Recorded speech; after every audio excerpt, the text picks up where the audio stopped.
Director of Central Intelligence. Counterintelligence investigator. Team leader, protected sensitive CIA assets from assassination. Manager of high-risk counter-terrorism center productive operations. Lead instructor for members of allied governments. Okay. Internal staff security investigator and polygraph examiner tasked with protecting the CIA from foreign agent penetration. Recipient of 2 CIA Meritorious Unit citations, 3 Exceptional Performance Awards, Medallion for Overseas Covert Operations, supervised the Department of State Anti-Terrorism Assistance Program, managed protective details assigned to the President of Afghanistan following the U.S. invasion. Okay, and then he got out and wrote a book. So, and without too much else, Kevin Shipp.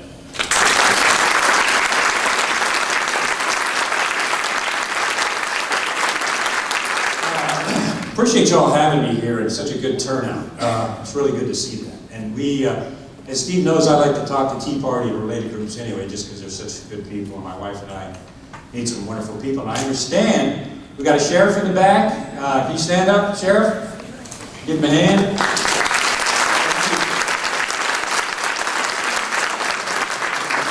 I feel safe now. Thank you. I always like to begin by saying, effectively, I'm a recovering CI officer. I go to CI Officers Anonymous weekly meetings. But CI Officers Anonymous meetings are not 12 steps, they're 24 steps. And the first 12 steps, we learn how to tell the truth again. And that's the hardest part. I've been out for a few years, and it really does take some time to get that stuff out of your head. I did a lot of operations, a lot of traveling around the world, and I saw kind of the inside, both the good, the bad, and the ugly of the beast itself. And we're going to go through some of those slides tonight. Some of it is going to be, I think, shocking when we get into the shadow government and its connections to what I call the Clinton crime syndicate and how intricately they're tied together. It's pretty shocking. And it's not pleasant, but it's very, very chilling and very concerning. So I'm going to talk about that tonight. There have been felonies committed by our government, by senior officials in our government. These are Title 18 violations and felonies of the Constitution and U.S. law that have been committed by government officials. So we'll be talking about those. We'll keep at a good pace because we've got a lot of stuff to cover. I'm going to be talking about what I call the shadow government, which is different from the deep state. Anybody heard of the deep state lately? My goodness, man, everybody's talking. Even Rush Limbaugh's talking about it. And we're going to get a bumper sticker that says, I was talking about the deep state, but talking about the deep state wasn't cool. 5 years ago, we used to get up here and wonder what was going to happen afterwards. But it's a hot topic because finally, the first time in history, it's come out in plain view where we all can see it. And it's not pretty. The government, the shadow government, is using secrecy as a weapon.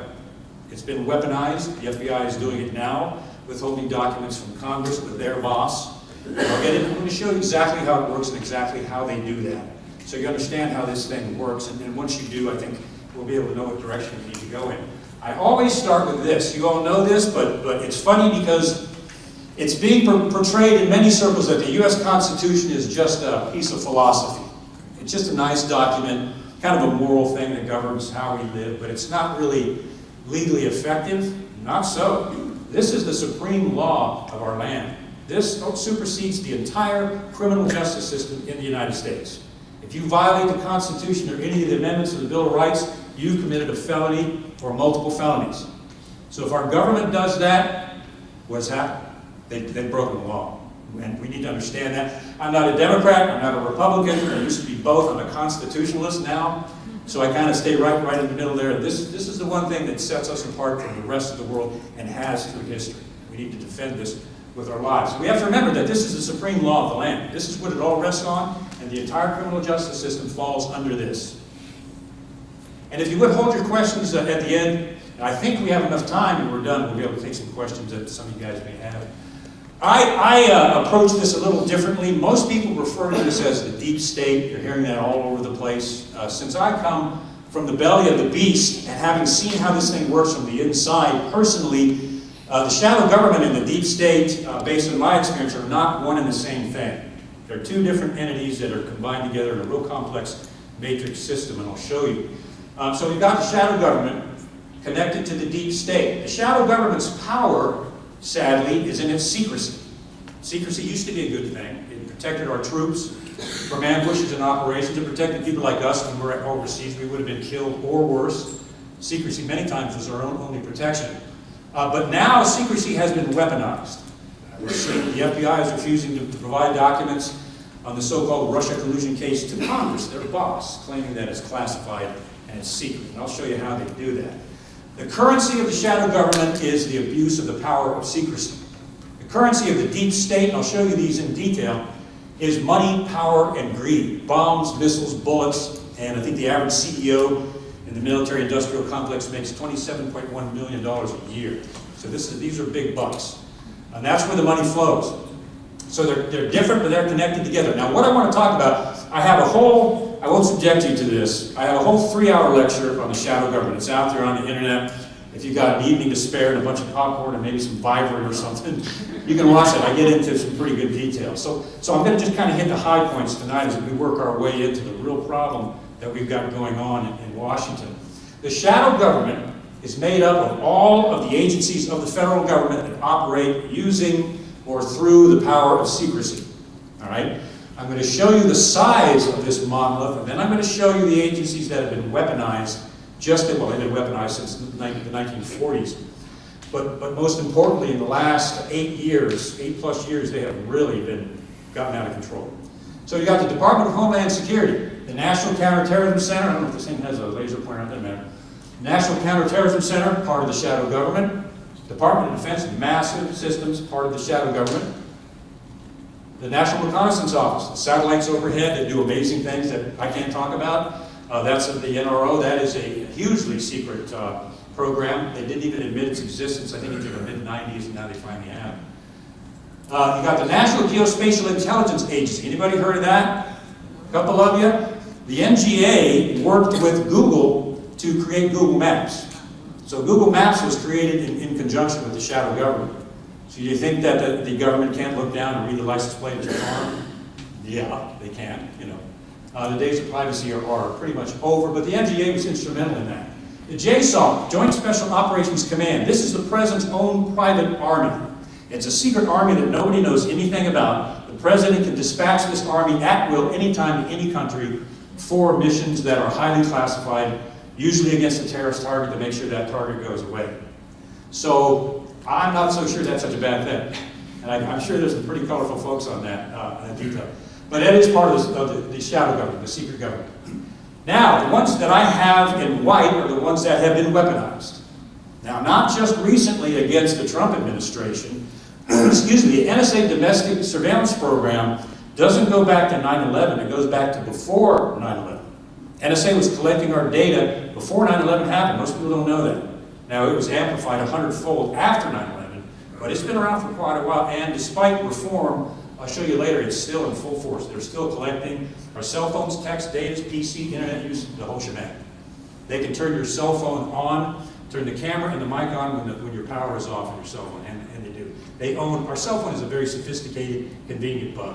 Doesn't even have to be on. So they weaponized the NSA. Now, the NSA is so tied into Silicon Valley, they're basically one and the same. The NSA and the CIA helped fund the creation of Google, intimately. It was a $5 million contract. They also assisted in the funding and creation of Facebook, and a lot of the other Silicon Valley companies are trying directly into NSA. NSA uses them, they use NSA. Now, the concern about that is whenever the CIA, the NSA, or the secret parts of the FBI enter into a contract with any company, that CEO, all the way down to the secretaries, have to sign a secrecy oath with the shadow government, the CIA, what have you.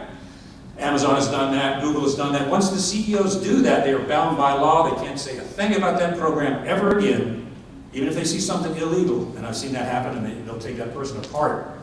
They are bound by life by that secrecy oath, and if they see something unconstitutional and they say something about it, they can face severe administrative penalties and even criminal penalties and go to jail.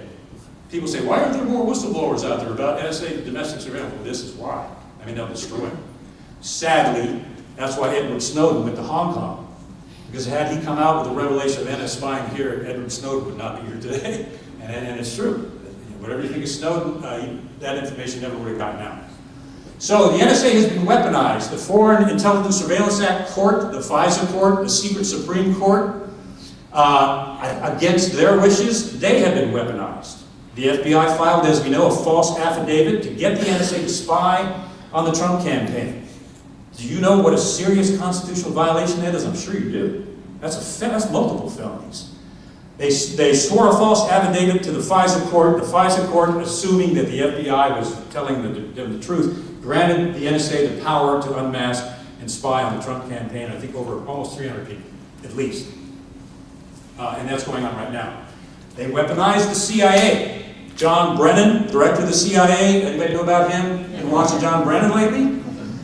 John Brennan basically started the coup against the Trump administration by taking the false dossier, which we'll talk about, false information from Russian intelligence.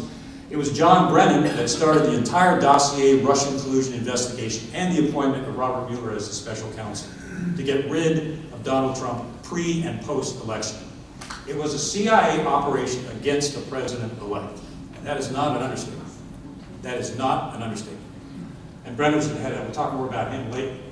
The 17 agencies and the Director of National Intelligence, James Clapper, who lied under oath about NSA surveillance, remember that? Are you spying on the American people? And I'm humbly an expert on lying and body language, and I used him as a case study for my classes at the university, because when they asked him, have you been spying on large numbers of American people, he's going, well, yeah. You remember that? Not wittingly. That's what you do when you're lying. And you're trying to cover your lie. So his hands all over his face, you know, it's like, so I used to show that to my students. This is what you don't do if you're lying.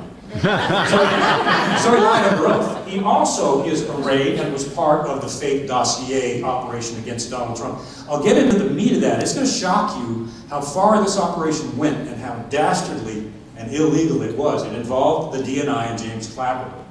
I will show you also that this under the Obama administration leads right to the former President of the United States, Barack Obama himself. You don't hear many people say that, but I'm going to prove to you tonight, as some of you may already have conjectured, that's absolutely where it went and where it started. Weaponize the FBI, you've seen that lately? My gosh, more on that later, it's bad. The Five Eyes, this is the part that is kind of an international problem. It appears very certain that the NSA approached the Five Eyes, that's the other intelligence, Canada, New Zealand, Australia, and the UK are our other intelligence partners, and we exchange information back and forth. With the UK, for example, their intelligence collection on US citizens is not bound by US law. So GCHQ can spy on Americans, and it's not illegal for the NSA to go out and take that information and spy on Trump, which is essentially what they did. I'll show you how they did that later. So we got the Five Eyes and MI6 that has been weaponized. Also, the UK government despises Donald Trump. MI6 despises Donald Trump. What did Susan Rice call it? The International World Order. It used to be called the New World Order, then the Global. Now it's called the New International World Order. They despise Donald Trump and the global bankers, even all the way over to the United Kingdom. Been weaponized. The Department of State, we know that Christopher Steele, the former MI6, if there is such a thing, went to the Department of State and briefed John Kerry on the dossier information that they were developing or creating on Donald Trump, so the Department of State knew about it. We all know what Hillary Clinton was doing while she was there. We're going to dig into that deep this evening. But so it was weaponized also. All of this goes back to 1921 to the Council on Foreign Relations. Council on Foreign Relations still exists today. Hillary went out and briefed them. I don't remember if you saw that spot where she said, we always come to you to find out what to do before we do it. The Council on Foreign Relations exists today, and it actually sets the foreign policy for the U.S. government. It's non-elected. It is basically a secret entity that meets and includes major members of the news media. But the CFR was instrumental in the creation of the CIA. It started in 1921 and 1947. And includes a lot of members of the mainstream media. Philip and Catherine Graham of the Washington Post were board members of the CFR. You wonder why the media's got issues? More on that later. The mainstream media, sadly, is connected in part to the shadow government. The CIA has a whole program to manipulate the news media. I wish I had time, it's a whole other lecture.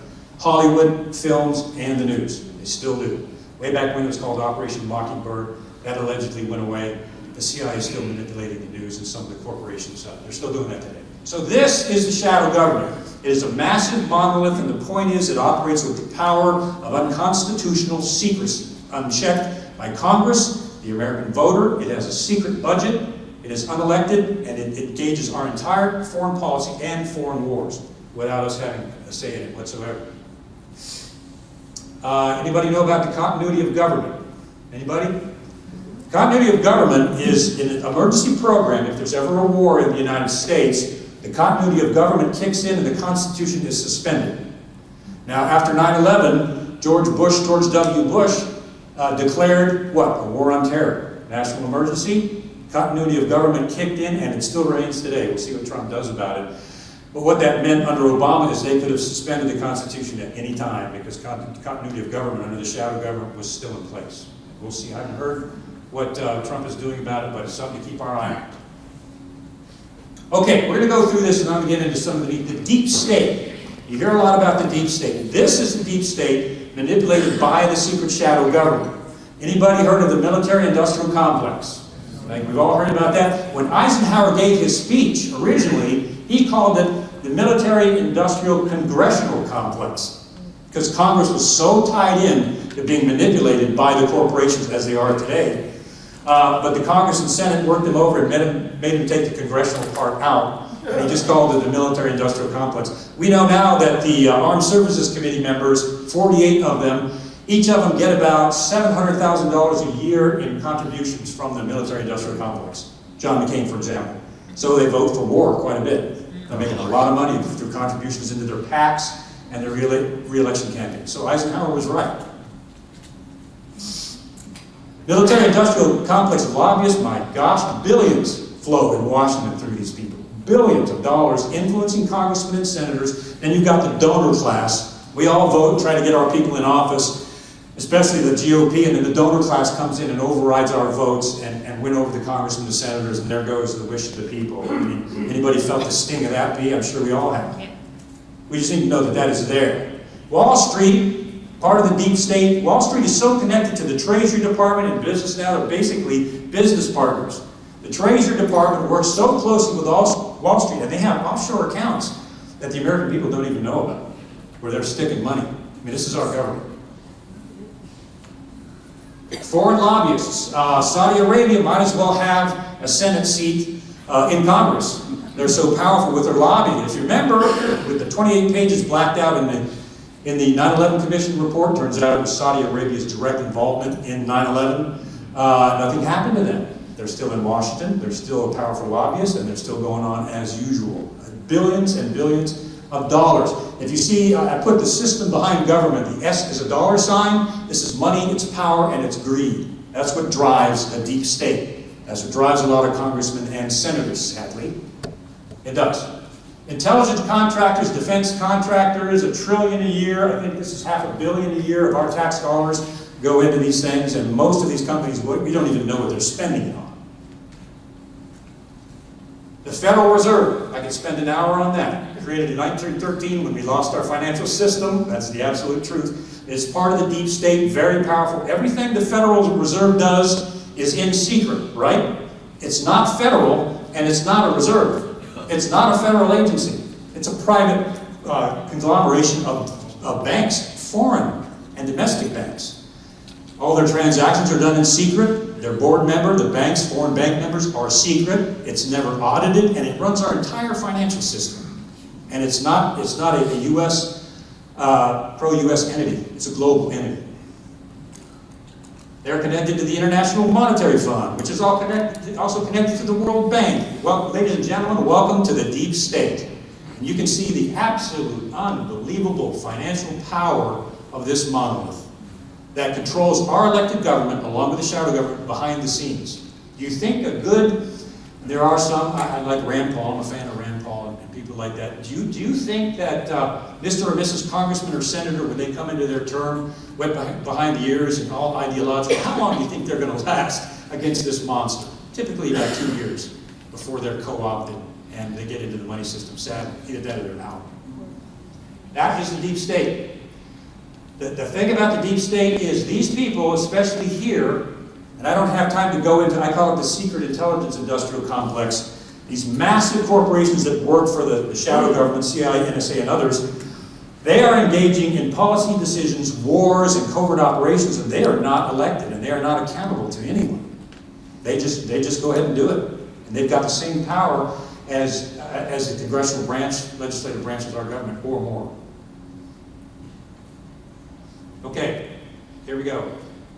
Does the shadow government control the elected government in Washington? And I'm going to move on. We're going to get into some current events here. Yes, it does. My point is the shadow government and the deep state actually control our elected government behind the scenes.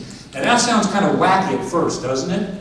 Until you see exactly what's going on. Let me show you. Congress, the shadow government, the CIA specifically, and the NSA manipulate congressional hearings. Trey Gowdy came out with a great oration recently and has done several times. But does anything ever happen? No. Does anything ever come out of these dramatic congressional inquiries, especially into the intelligence agencies? Never. Why do you suppose that is? They have no intention of it coming out. For any congressman or senator to dig down into the CIA, NSA means the end of his or her career. And they know it. That includes intelligence committees. With the exception, perhaps, of Devin Nunes, who I think is kind of a hero these days. Generally speaking. They withhold clearance from congressmen and senators. Okay, NSA, CIA, you've been conducting illegal domestic operations, and we're going to bring you before Congress, and we're going to investigate how or where you've broken the law. Well, Senator, Congressman, I'm sorry, you don't have the clearance to have access to that information. So, sorry, we can't tell you. They actually do that. You don't have the clearance. And if you try to get into that information, you've committed a crime, and we can put you, Mr. and Mrs. Congressman, either out of office or in jail. And they do that. I'll show you a case. Classifies documents to conceal illegal activity. I'm going to show you examples of this that are almost funny. They'll make you laugh or they'll make you cry. But when Congress, this is happening right now with the FBI. I'll show you an example. The Intelligence Committee says, all right, FBI, you turn over to us, your boss, all of the information on this so-called Russia collusion investigation. Everything on Fusion GPS, we want to see it all, and everything on the false spice affidavit. The FBI comes back, and guess what they say? We can't show you that. It's classified.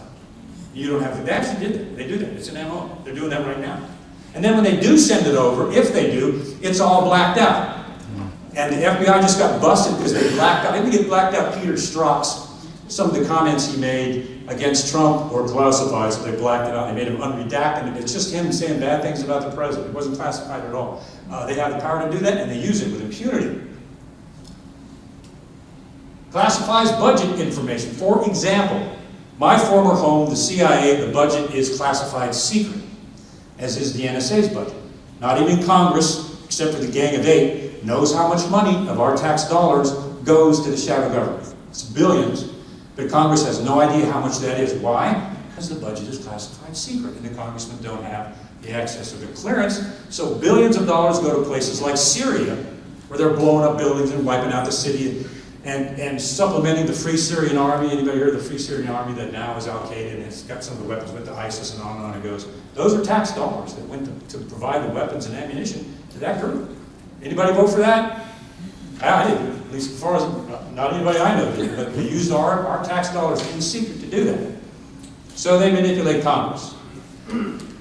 The state secrets privilege, I have a whole lecture on that. We won't go into that now, but I'll give you an example. The government can, at any time that it wants, for example, they filed suit against the NSA for the domestic spying program. All right, NSA, you tell us exactly how you were spying on the American people and exactly how you were doing it.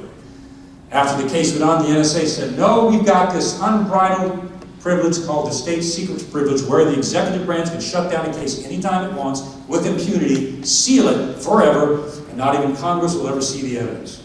And they use that with the NSA domestic surveillance program. This is what I'm talking about when I talk about the unbridled power, unconstitutional power of government secrecy. I wish I could say it gets better. Sadly, it doesn't. Controls the White House. Yes, they do. It blindfolds the president. The CIA has engaged in operations and is currently covert operations that the president doesn't even know about. It goes all the way back to JFK and the Bay of Pigs. It's been going on ever since. Iran-Contra, did Reagan know about it? I don't think so, I was there then. They conduct operations and they don't tell the president. Is something wrong with that picture? Yeah, but constitutionally, yes, there is. They manipulate the president. Do you remember the Iraq War? George Tenet went out and said that Iraq had weapons of mass destruction. He made the comment over with the British. He knew darn well that wasn't the case. There were no weapons of mass destruction. The argument was, well, they were in little vehicles and they moved them out of the country. No, there were no weapons of mass destruction. And they started what is known in the military colleges now as the worst military mistake in U.S. history. 6,000 U.S. troops dead, 200,000 wounded, and 500,000 Iraqi children died because of wrong intelligence. As an intelligence officer, if you make a bad decision and it just affects you, that's one thing. But when a lot of people die, that's another thing entirely. So they can manipulate the White House. They influence the re-election. Are we seeing the influence of a presidential re-election right now by the FBI, the CIA specifically? Or is the shadow government now controlling the election of Donald Trump, the possibility in the next go-around? Darn right they are. So they're controlling, literally controlling the re-election of a president. Controls the judiciary. We've got the FISA court, which is essentially a secret Supreme Court. Operates, they're not voted in, they operate with complete secrecy. Some of what they do, based on my past, is okay. I mean, if there's Russia's committing espionage within the United States, which they do, and they get a FISA warrant to spy on Igor, that's fine. But when they use it to spy on U.S. citizens, then that's not fine. It's a secret Supreme Court. And lastly, the state secrets privilege, as I mentioned, they coerce judges into rubber stamping this thing. And the statement that the judge made, and I've done a lot of research on this, the statement that the federal judges made was, well, we're not experts on intelligence matters, so we just defer to the executive branch. They just rubber stamp it. There have been a lot of cases of civilians who were injured or serious things happened.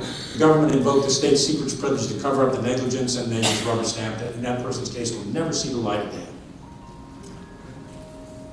This is what Harry S. Truman. There's another Shipp in here somewhere, isn't there? Where's it? There you are. There's another S-H-I-P-P.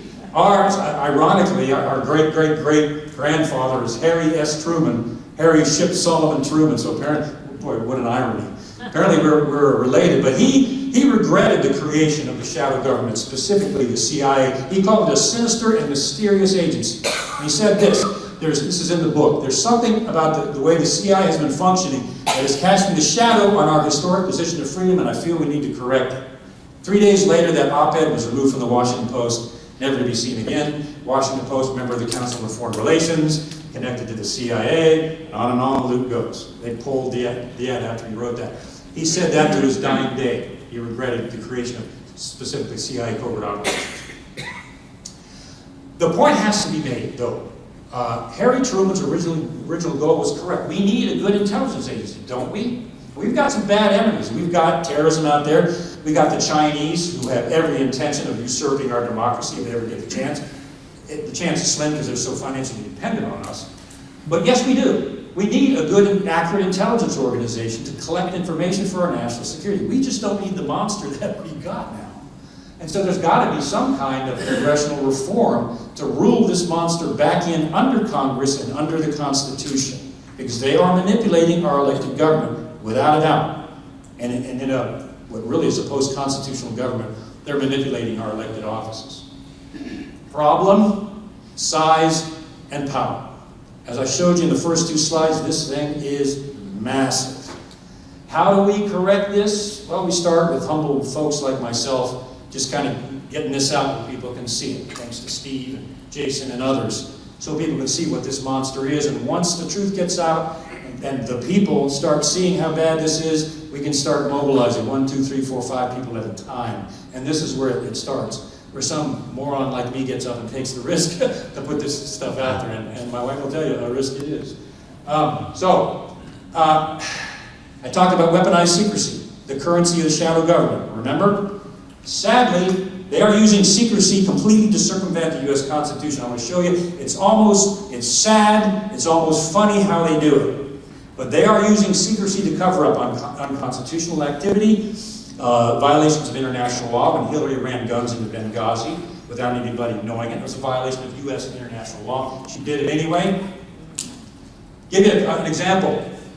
Bill Clinton and Loretta Lynch, Attorney General, having a surprise meeting on the tarmac, right? Sky Harbor Airport. Surprise meeting. Was a coincidence? No, it was not. Loretta Lynch amended her flight plan. She was supposed to fly in the next day. At the last minute, they changed their flight plan so she could fly in and meet Bill Clinton on the tarmac. Okay, so they talked about grandchildren and golf, they said, right? Yeah. Okay, so Congress demanded, okay, DOJ, show us exactly what they talked about on that tarmac. And the FBI was like, we don't have to do that, we're the FBI. Congress said, oh yes you do, we're your boss. So they said they finally did, and that's what they gave them.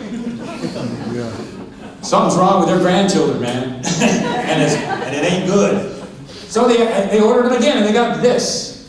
Golf and grandchildren? I don't think so.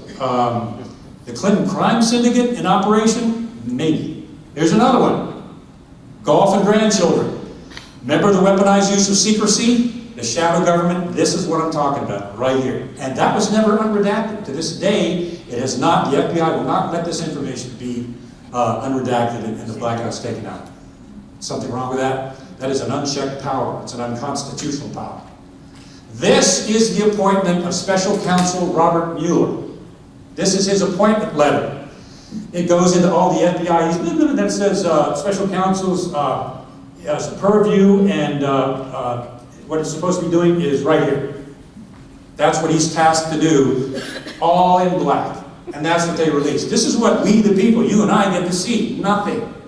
It doesn't say specifically what the special counsel is supposed to be investigating, because the FBI blacked it out. Now we know that special counsel guidelines in the Department of Justice mandate that a special counsel has to have a specific crime, say Russia collusion, and the investigation has got to stay only along the lines of that alleged crime, right? Is Robert Mueller doing that? No. No, he's way off the rails. Way off the rails. He's violating his own regulations, DOJ regs. But this is, I'm sure you're amazed at what his tasks are, because here it is. No one knows. You see, that's how they do it. So if you want to conceal it, if you're the shadow government, CIA, NSA, FBI, and you want to conceal something from Congress, and it's a game. I think we talked about that with somebody. Why don't these congressional committees nothing ever happens, no one ever gets indicted, no one ever gets prosecuted, they just go off to their six-figure jobs? Well, there's plenty of examples. The torture report. Congress demands that the CIA turn over all of their procedures in the torture report. Okay? If there's anything to hide, no problem. Just turn it over. The CIA refused, as they always do. Geez, I think it went on for a year. Finally, Congress demanded it, and that's what they got. Can you read anything in that document? No. And that stands today. No one can reverse it. Now President Trump, if he wanted to take the risk with some of these things to demand that they be redacted, he could. But in Washington, things don't work that easily. He's got his hands full. No doubt about that. NSA surveillance. Congress, we demand you, NSA, after Clapper had his hands all over his face, we demand that you show us what you've been, how you've been spying on American citizens. NSA said, you're not state secret privilege. We don't have to show you that. We're the NSA. Intelligence Committee said, yes, you do. We're your bosses. So finally they said, well, okay. And they provided them this. Can you read anything in that document? No. Once again, how about this one?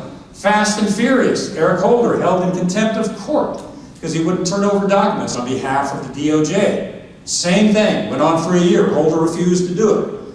Finally, he said, okay, we'll cooperate, and this is what they gave. Are we seeing a pattern here? I mean, this is arrogance gone to seed. It really is. What about this? The People's Report, the 9/11 report, 28 pages, blacked out. Anybody remember that? And they wouldn't release what was in there. Turns out we know now it was a connection of Saudi Arabia to 9/11, and no one's touching Saudi Arabia. But they finally released it, and those were the 28 pages. Okay? Can we see who is controlling Congress now with impunity and withholding information? That's just the tip of the iceberg. Your humble correspondent, myself, saw this personally. We talked about this earlier, Jason and myself, on a broadcast earlier today. I came across a cover-up with Inside the CIA that was pretty bad.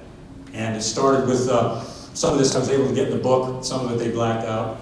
the ability of agents to get into a computer system overseas and identify our covert personnel, which would lead to their assassination. He went on to a poisoning of a family. I developed evidence of that cover-up. I provided it to the CIA as a good soldier. And the CIA had a secret meeting with the judge. The judge told our attorneys, this information is solid. Mr. Shipp's case has got to go forward. They had a secret meeting with the judge, and they put me under a gag order. Dedicated, decorated CIA officer. Put me under gag order. You will not talk about this particular operation to anyone. And you're under a gag order. So I said, okay, what am I gagged by? Well, we can't tell you. It's too sensitive. So they told me that for 2 years. I didn't know what I was gagged by. I just walked around gagged, not knowing what I was gagged by. We finally got it out of them. Does this look familiar?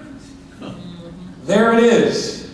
The gag order covering up an operation really involved the near death of a young family. Nothing classified at all. But they use an MO that's been in place, can be abused by any official that gets in that program. They can do this with impunity, and no one can stop them. Now, in a constitutional government elected by the people, is this sort of thing correct? But I said, no, absolutely not. They're doing this with impunity. This is the settlement agreement. The judge, my evidence was so strong, the judge ordered them to go to settlement. We settled, for a pittance really of what it should have been. Essentially, my wife was almost terminally ill, so was my son, from a poisoning. And the evidence was so strong, the judge ordered them to a mediated settlement. You will settle, you will settle. Now, everybody signed the document, including the CIA, and then they did this. They said, no, we're not going to abide by that. We said, it's a legal document. They said, you accept a lower settlement, or we're going to invoke the state secrets privilege if you don't, and we're going to seal your case forever, and no one's ever going to see those doctors' diagnosis or anything. That's exactly what they did. Not even our congressman can get in and see the environmental reports and the doctor's diagnosis. So I have seen this personally. And this is kind of where my mission started, was right here when I began to see how this beast operated. They sealed all the evidence from Congress. They blocked my retirement funds, which is a felony. I had to remind them of that. Pardon me, but this is a felony. You can't do this. But they did. They raised the interest rates on all of my credit union loans to make them unaffordable. Yeah, this is what they do. That's why you don't see many whistleblowers out there. I don't like that term anyway, but you don't see many whistleblowers because they have a system that does this. IGs, Department of Justice IG, the IG report just came out. You know about that. We'll talk a little bit about that. IGs, I told my wife Sue when the IG report started, don't expect anything big from the DOJ IG because these people are DOJ careerists. They work within the DOJ. In the case of the CIA IG, who I sent my case to and all the evidence, they were agency employees. They blocked it. They destroyed documents from the cable system. And I had a former IG official, I was a program manager, we had an offsite, sat down and said, I was with the IG and they destroyed your documents, covered up your cases. They were so terrified what they were doing was going to get out in public.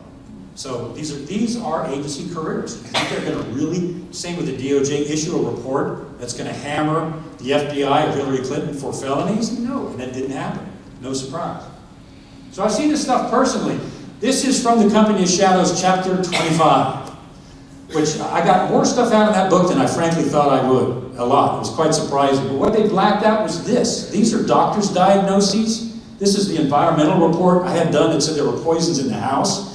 This was a break-in that happened to our house. None of this is classified at all. None of this is a source or a method. None of it has anything to do with intelligence whatsoever. It is illegal for any intelligence agency to black out information simply because it's embarrassing. That's a Ronald Reagan executive order. But they did it with impunity.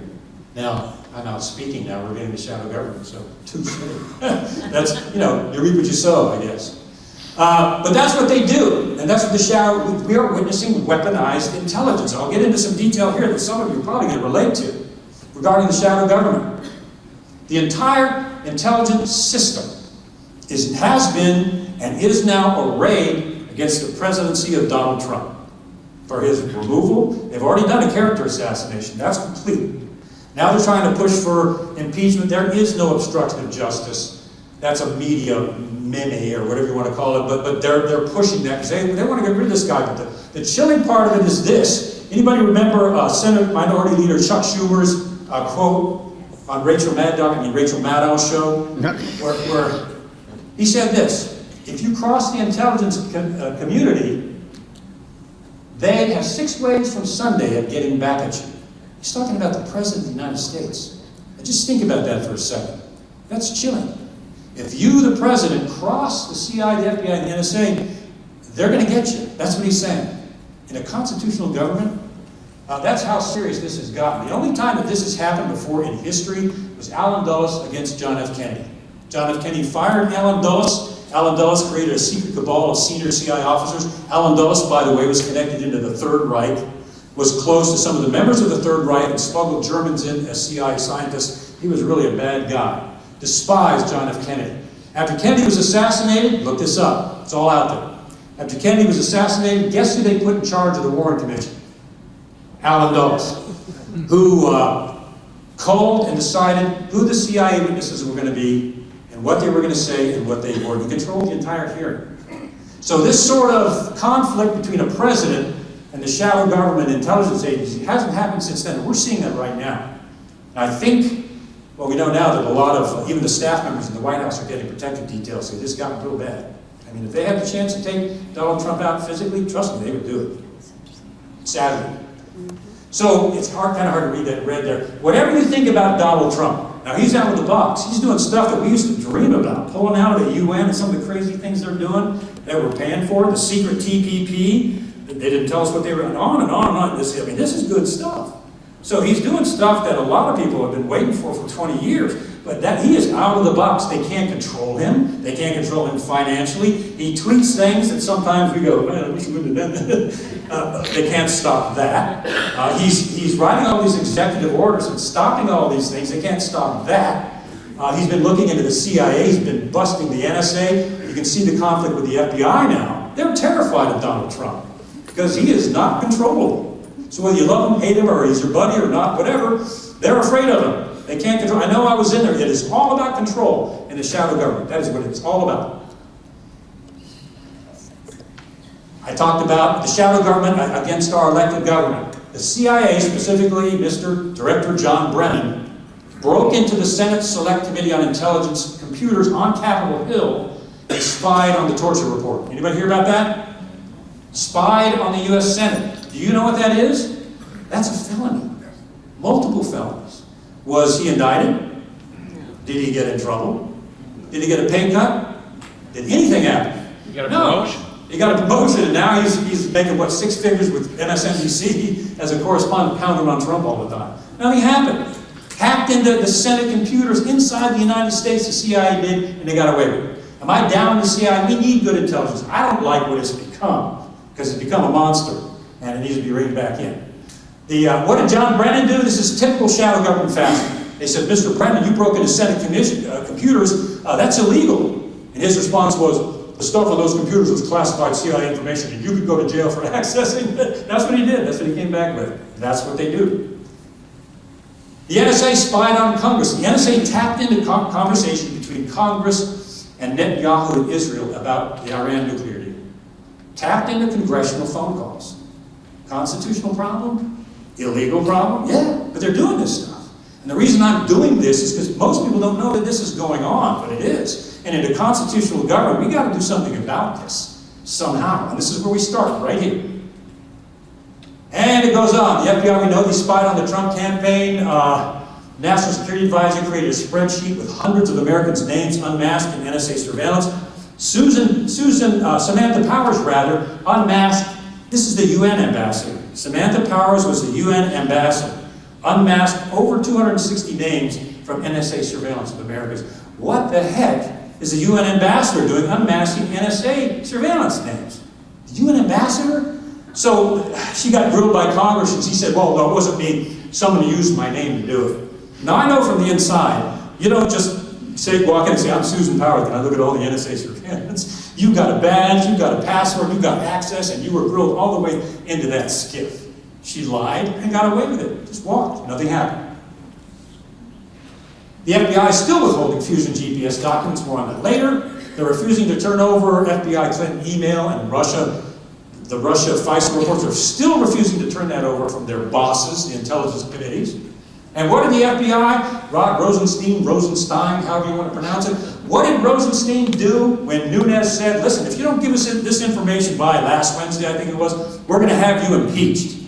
So when Stein came back and said, oh yeah, well the FBI is going to open an investigation on Congress, and we're going to start subpoenaing Congress. If you can imagine that, the intelligence committees are their boss. The FBI is now threatening Congress that it's got the nerve to open up a congressional investigation or an FBI investigation on Congress. What is wrong with that picture? They are out of control, man. Big time. No doubt about it. That's going on right now. Clapper and Brennan leaked the dossier to the media, more on that later, called it intelligence, but it was not. They lied directly. And this is weird. Clapper and Brennan, some of you may know what an amicus brief is. There are 3 DNC employees. You heard about the lawsuit against the Trump campaign?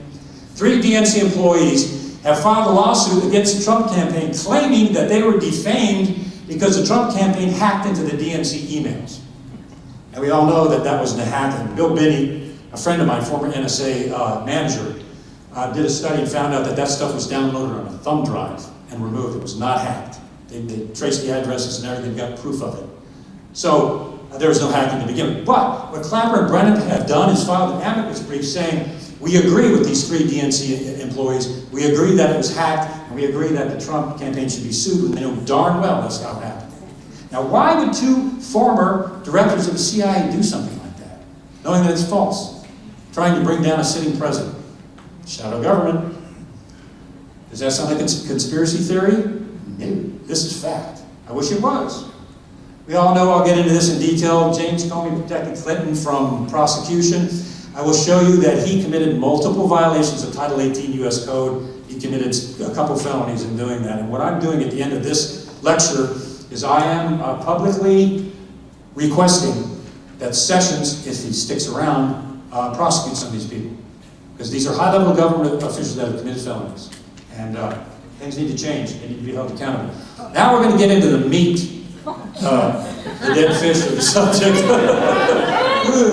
The fish wrapped in paper subject. All the study and research that I've done over the last 5 years on the shadow government, the deep state, and international crime has gone back to one person. Every single time. And if you look at this, the number of people that were protecting Hillary Clinton as Secretary of State and when she was running for office that protected her, Christopher Steele, MI6, John Brennan, director of the CIA, leaked information, lied, and started a soft coup against Donald Trump to protect this lady? Why would he do that?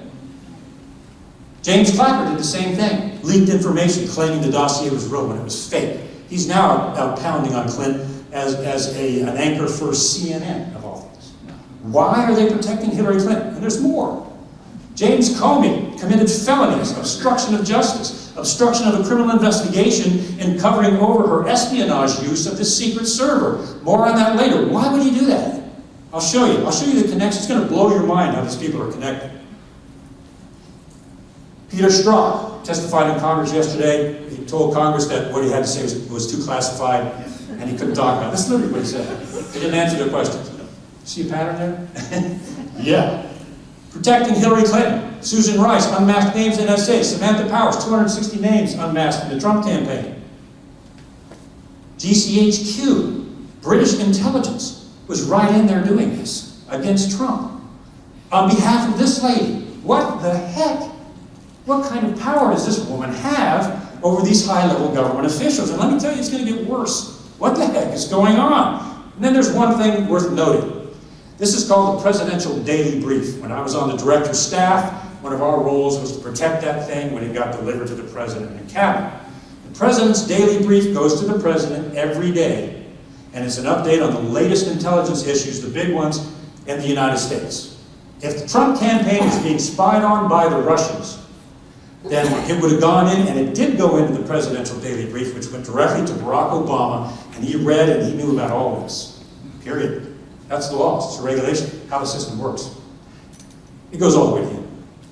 They use the power of the National Security Agency to spy again on U.S. citizens. Again, violation of the Fourth Amendment. What is that? It's a felony. It's multiple felonies in this case. They use the incredible power of the NSA to spy again, not just on the American people, but on a presidential opponent. An election opponent, if you can imagine. This is going to get worse. There's more coming out. This is the biggest scandal in U.S. history, maybe in Western history, that is happening and is unfolding right here. But there are some heroes in this. I think he's unsung. I don't think many people know. Anybody know about Admiral Mike Rogers' role in this? There are some good guys. Admiral Rogers was doing an audit inside the NSA, and he found high-level NSA employees and some British, I think they're MI6ers, that were sitting down and unmasking members of the Trump campaign. So what Admiral Rogers did was he went straight to the Trump campaign and sat down and said, Mr. President, my own NSA is spying on you, and I want you to know about it. He did this at his own personal expense because Barack Obama fired him immediately after that. And he remains, in my view, one of the unsung heroes of this whole. You don't hear much about him anymore. He just walked off into, I guess, after his career, like a real hero. And this guy deserves a lot. He deserves a Presidential Medal of Freedom, in my opinion. I hope he gets. So there are some good guys in this. And there are some bad guys up to in the upper left, for example. Anyway. So the NSA now, just so you know, has created what they're calling the IC-Gov cloud. Anybody heard about that? Yeah, some of you are wincing out there. You know what a cloud is. It's an internet that just kind of hangs out there. Well, the NSA now is moving all data to this cloud. They're taking all the data that was at the Utah data center on us, stored in these massive computers, and they're moving it to the cloud. What does that mean? Outside of U.S. jurisdiction and outside of U.S. law. And it gets worse. They have tripled their data collection on us. It has multiplied 3 times since their so-called reform. This data cloud was created by who? The people you get your package from in 2 days? Amazon entered into a $600 million contract with the CIA to create this cloud. Which means everybody in Amazon, including Jeff Bezos, signed a CIA secrecy agreement, and they're bound by life, for life, by that secrecy agreement, and he can never talk about what the CIA does or NSA with this cloud. So now they're doing this together. And the NSA has come out and said, well, what we're doing now, it's called traffic shaping. What traffic shaping is, NSA has taken its data collection from CONUS, the United States, internal United States, and they moved it to hubs outside the US, in the UK, for example. So now they come in and they collect information on you and me, but it goes back and is stored in the United Kingdom and other places, and it's not bound by US constitutional law. And they keep doing it with impunity. All this information, thanks to Barack Obama, his last 2 weeks in office, all this information of you and me and our cell phones and our texts goes to all other 16 intelligence agencies. It's spread all over the shadow government, whatever the NSA collects that it likes on any one of us. And, go back here, because this next slide is a bombshell. They are, through this human cloud and Amazon and NSA, they are using artificial intelligence to create human behavior profiles of all of us in the cloud. So they can look down and monitor your and my behavior and decide whether we're a threat or not, and store all of our shopping behavior, driver's license, DMV records, what sort of traffic tickets we have, electronic pocket limit they call it, and they store it, and then they look at you and I and they decide whether we're a threat or not. That's going to be part of this NSA, is a part of this NSA cloud that they're doing. Now we need to know that this exists. It's a monster, it's a monolith. We're not saying that an intelligence agency is bad, we need one, but we're saying this kind is out of control. And it's just getting worse. I said the other day on my Twitter, Big Brother is now an adult. And someone wrote back and said, no, he's not an adult, he's married and has children. Good point. Now, I want to get back to this, because this is where we're headed, as we're getting kind of 2/3 of the way through here. Get back to this again. This guy, Bill Clinton, it wasn't just about the blue dress, as nasty as that was. Bill Clinton sold sensitive National Reconnaissance Office, Department of Defense satellite technology to the Chinese. Gave it to them. Top secret SCI satellite technology he gave to the Chinese. In his second term in office, the Chinese government pumped several $1 million into his re-election. Is there an espionage problem with that? Yeah. But what they got him on a blue dress? Please, you know, what the heck happened with all of this? He got away with it. Why? The shadow government is that deep and controls the elected government that much. He got away with it. He was linked directly to the CIA from the start, going back to the governor of Arkansas when he was governor. And the Iran-Contra was going on. I was there then. Iran-Contra was going on, and they were landing jets in Mena, Arkansas at the airport, right? Connected to Iran-Contra, which means, just based on my knowledge on how things work, Governor Clinton had to have a shadow government clearance to do that, connected to the CIA and George Bush Sr. and what they were doing in that operation, which means going way, way, way, way back to Arkansas, Bill Clinton was connected to the shadow government. Even worse, Hillary Clinton got a top secret CIA clearance when she was First Lady, which is illegal. She has been connected deeply to the shadow government, to the CIA and CIA operation, ever since they first got in the White House. For now, going back to Arkansas, for 30 years, this woman has been building her network, both within the intelligence sectors of our government, the deep state internationally through the Clinton Foundation, and created the most powerful crime syndicate known to man. And that's why this all goes back to her. I mean, it is, when I'm studying this, it gets nauseating, seriously. I mean, sometimes I have to put it down. It's nauseating, the amount of power here. The Clinton Foundation. And let me give a shout out to Charles Ortel here, and Jason Goodman. Jason, you can wave your hand. Jason's live streaming. He's on, has Charles, Sundays with Charles, right, Jason? Is what it's called, Crowdsource the Truth 2. Charles Ortel, heroically, a financial expert, is splitting the foundation wide open, and there are multiple international felonies. Multiple. It's a fraud. I think he calls it the largest unprosecuted charity fraud in world history, which it is. Created by her and her husband. The Clinton Global Initiative tied in together, and I'm going to get into some detail of the money that flows into these things, and the sheer illegality of it. But look at her connections. Why Alexander Downer, the Australian ambassador to the United States? Mr. Downer gave $24 million of Australian taxpayer money into the Clinton Foundation. The Australian people didn't even know it. All of a sudden, Mr. Downer pops up again in a bar, approaching George Papadopoulos, trying to get him to admit that the Trump campaign had Hillary Clinton emails, which Papadopoulos never did. He just said, well, I heard from somebody else that there were some emails. That's all he said. Downer went back, reported that to Brennan and the CIA, and that was one of the reasons they opened up the Russia collusion investigation. What was he doing? Protecting Hillary Clinton. Why? Why? We go on. George Soros contributed $27.1 million into Hillary Clinton's campaign. We all know about George Soros, don't we? His stated goal is to destroy the sovereignty of the United States and eliminate our boundaries. And he just comes right out and says it. He was one of her chief financial contributors. Mohammed Morsi, Muslim Brotherhood. Hillary Clinton was connected to, supportive of, the Islamic Muslim Brotherhood, joined at the hip with Huma Abedin, whose family are members of the Muslim Brotherhood.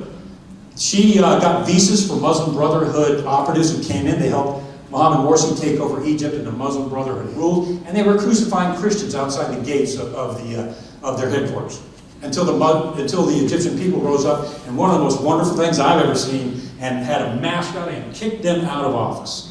But she was behind the whole thing. They even had posters. The people, get Hillary out of Egypt, because they knew darn well who was behind this. Sandy Berger.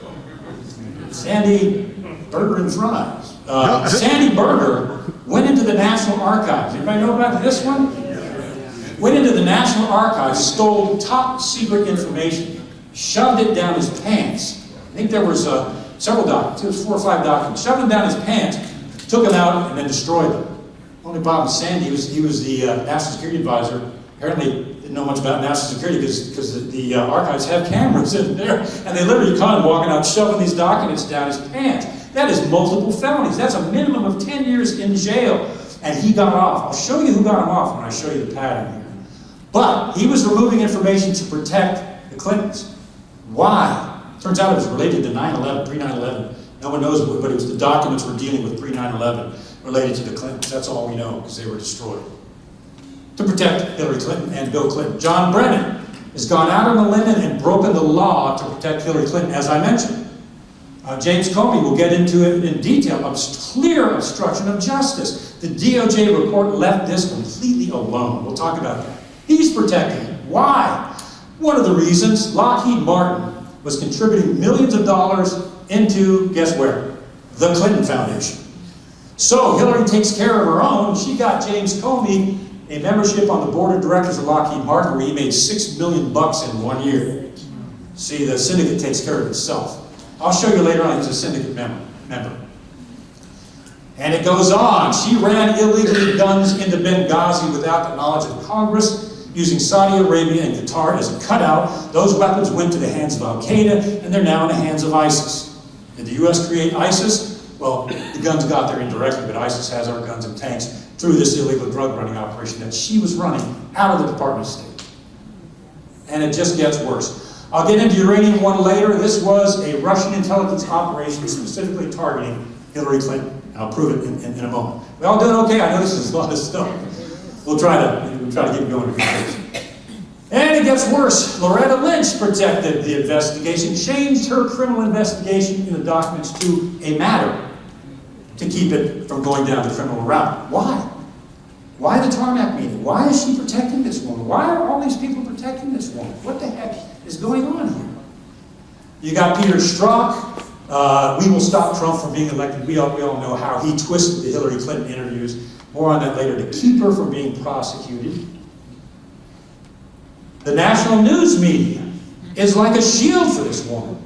I mean, not they will leave information out, they will bold-faced lie to protect this lady. Why? I'll show you the Time magazine cover. Many of you have seen that. They downright lie and get away with it because they know what they're doing. It's propaganda. But why are these people and all these entities protected? You've got Lady Rothschild up there with David Brock. Lady Rothschild is very close to Hillary Clinton. So is David Brock. Media Matters. George Soros is giving funding to CNN and other organizations supporting them financially to control the U.S. news media. My question is this. What the heck is going on here?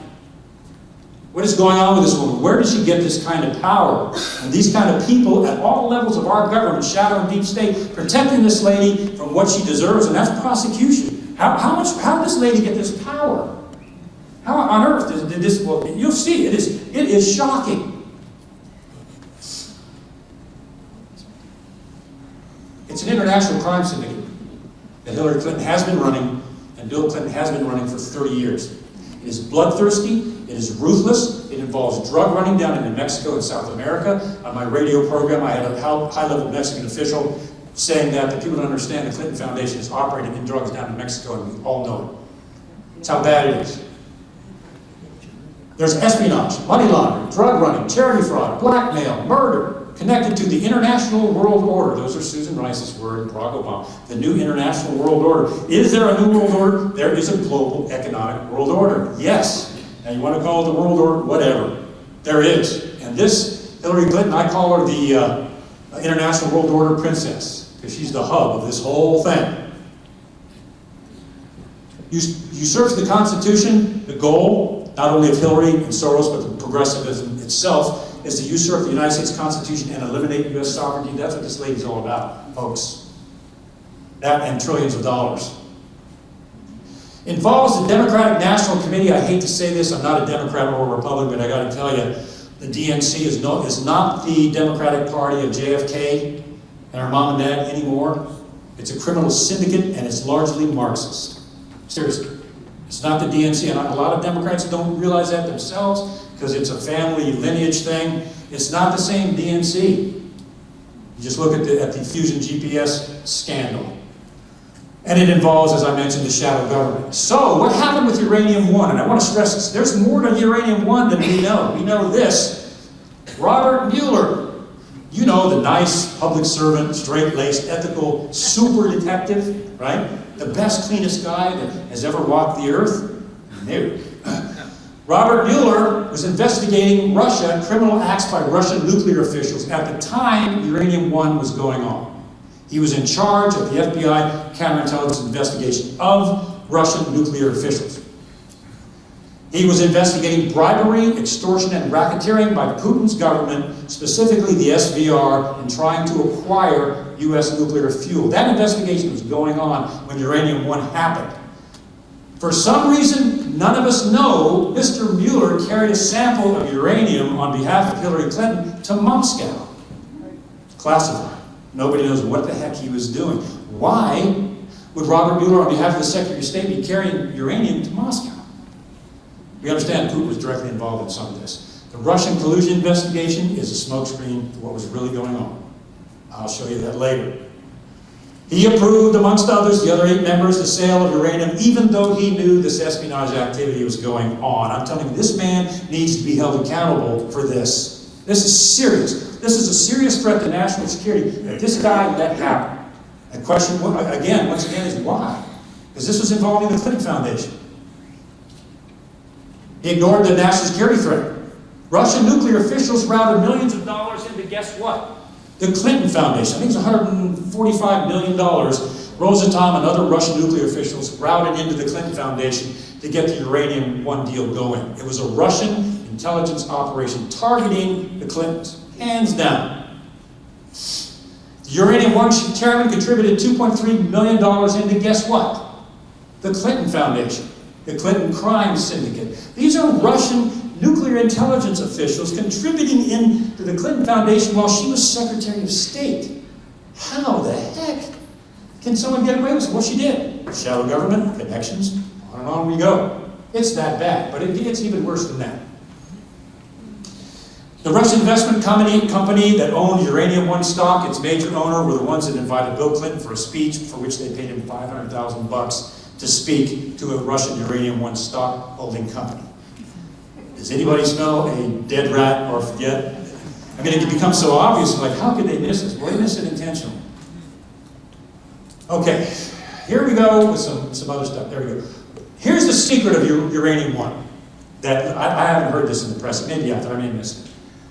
Hillary Rodham Clinton formed the equivalent of an international super PAC with all these foreign contributions coming in to the Clinton Foundation through Russian officials, Saudi Arabia and others, but in this case, Russian officials. She formed an international super PAC routing millions of dollars into her presidential campaign. Evil, but brilliant. How does she do it? Well, if these are foreign contributions, then, and they were in offshore accounts, they're not bound by U.S. law, are they? So they're outside of U.S. law, which means no one can get the information on these donations. They're not subject to congressional subpoenas because it's foreign money, offshore accounts in foreign countries. They're also not subject to Freedom of Information Act laws. If Judicial Watch, which is an outstanding organization, I encourage everybody to contribute to them, filed a Freedom of Information Act law to get the information on these donations, they couldn't do it. They're out in foreign countries. She circumvented FOIA laws on this information. She circumvented congressional subpoenas, and she got about $4 billion into her campaign through Uranium One. That's what it was about. Concealed it completely from Congress, got away with it. So $2 billion in the Clinton campaign over 4 years, that helped, it should have helped her get elected if it wasn't for the revolution that we saw in this country, man, and that's what it was. It was a revolution of the people, man, or a miracle, or both. Stop this from happening. I just want to stress the power that this woman specifically has over all these government agencies and all these international entities. It's bad. Anybody heard Buzz Patterson speak? He held the nuclear codes for Bill Clinton. You ought to, if you get a chance. He carried the nuclear football for Bill Clinton. Wrote Dereliction of Duty. That's probably Buzz there. No. Buzz Patterson witnesses Bill Clinton lost the nuclear codes for over 3 months. Didn't know where they were. Couldn't find them. They had to issue. It could have been more than 3 months. What did he call Hillary? They asked Buzz. He worked with Hillary, and Hillary was a really nasty lady. She would take books and hit the Secret Service agents in the back of the head driving the vehicle. And somebody asked, we did a speech in the same place Buzz was, and they said, well, was it Major Patterson? Well, what would be your opinion of Hillary Rodham Clinton? Quote, she's an evil, vindictive bitch, unquote. This is the guy that hung around right next to them, you know. So I can't think of a better way to say it. All right, we'll get back into the what the heck realm here. Okay, and we're probably getting closer to 2/3 of the way through, so hang with me. The hidden server. This is what is bizarre about this. All State Department business was done by Hillary Clinton outside of the government on this secret server. Why? Is she that stupid? No, she's not stupid. She's an evil genius, basically. She did darn well. Why was she doing this? What was she hiding? It was unsecure. You know, now it was hacked in by probably 4 intelligence services, China and Russia, being at the top. And there was some satellite imagery and some top secret stuff on there that got out and they got in the hands She hid all of her Department of State work from Congress. Why would she do that? Now we know that Barack Obama was corresponding with her on this unsecured server using a fake name, so he knew about it. Why? What were they doing? It blows your mind. It was hacked, we know that, no question about it. So what did she do when the FBI opened its so-called investigation? She destroyed 30,000 subpoenaed emails, wiped her hard drives with bleach bit, and smashed the BlackBerries. That is clear Title 18 obstruction of justice. Was she ever charged? No. Did anything happen? No. They just said extreme carelessness, or whatever they call it. No, she got away with it. Completely erased that. And we'll get into Comey's part of this. It's just shocking. I'm going to show you the connection between James Comey, Loretta Lynch, and Robert Mueller with Hillary Clinton going back almost 30 years. It's a little cabal. All right. Hillary lied to the FBI on multiple occasions. Well, I didn't know it was wrong to have a server outside the Department of State. I thought the word C for confidential meant A, B, and C. You know, if you're that stupid, what are you doing being the Secretary of State, for goodness sake? So was she arrested for lying to investigators? No, they let her go. And it got worse than that. What just happened? Anybody been reading the news lately about Anthony Weiner's laptop? The NYPD finally released what they had. They have 700,000 emails that Anthony Weiner saved in a file called insurance policy. So those 700,000 emails are everything that Hillary wiped off her servers, that Weiner stored. And in case they tried to go after him, he was going to release all that. The FBI has it. They've had it since Weiner was originally charged. And James Comey sat on it and wouldn't let the FBI investigate these 700,000 emails that they've had now for a couple of years. It was so bad that an FBI agent in New York said, that knew about these emails, he said, what the heck is going on at FBI headquarters? And he complained and said, there's 700,000 emails that we turned over to you. Why aren't you doing anything about it? Well, that's the director's decision. You just stay out of it. So one James Comey sat on these and concealed those from Congress. All of Hillary's, even including on her BlackBerries, the stuff came off her BlackBerries. All from Weiner's computer. And we won't know what's on there until Congress gets their hands on those. But that shows you how bad this has gotten. I was a counterintelligence officer in the CIA. This would have been the big dog for us. This is a major espionage case here. Major. As bad as it gets. And yet nothing was done. How can that happen? Especially in a so-called constitutional government.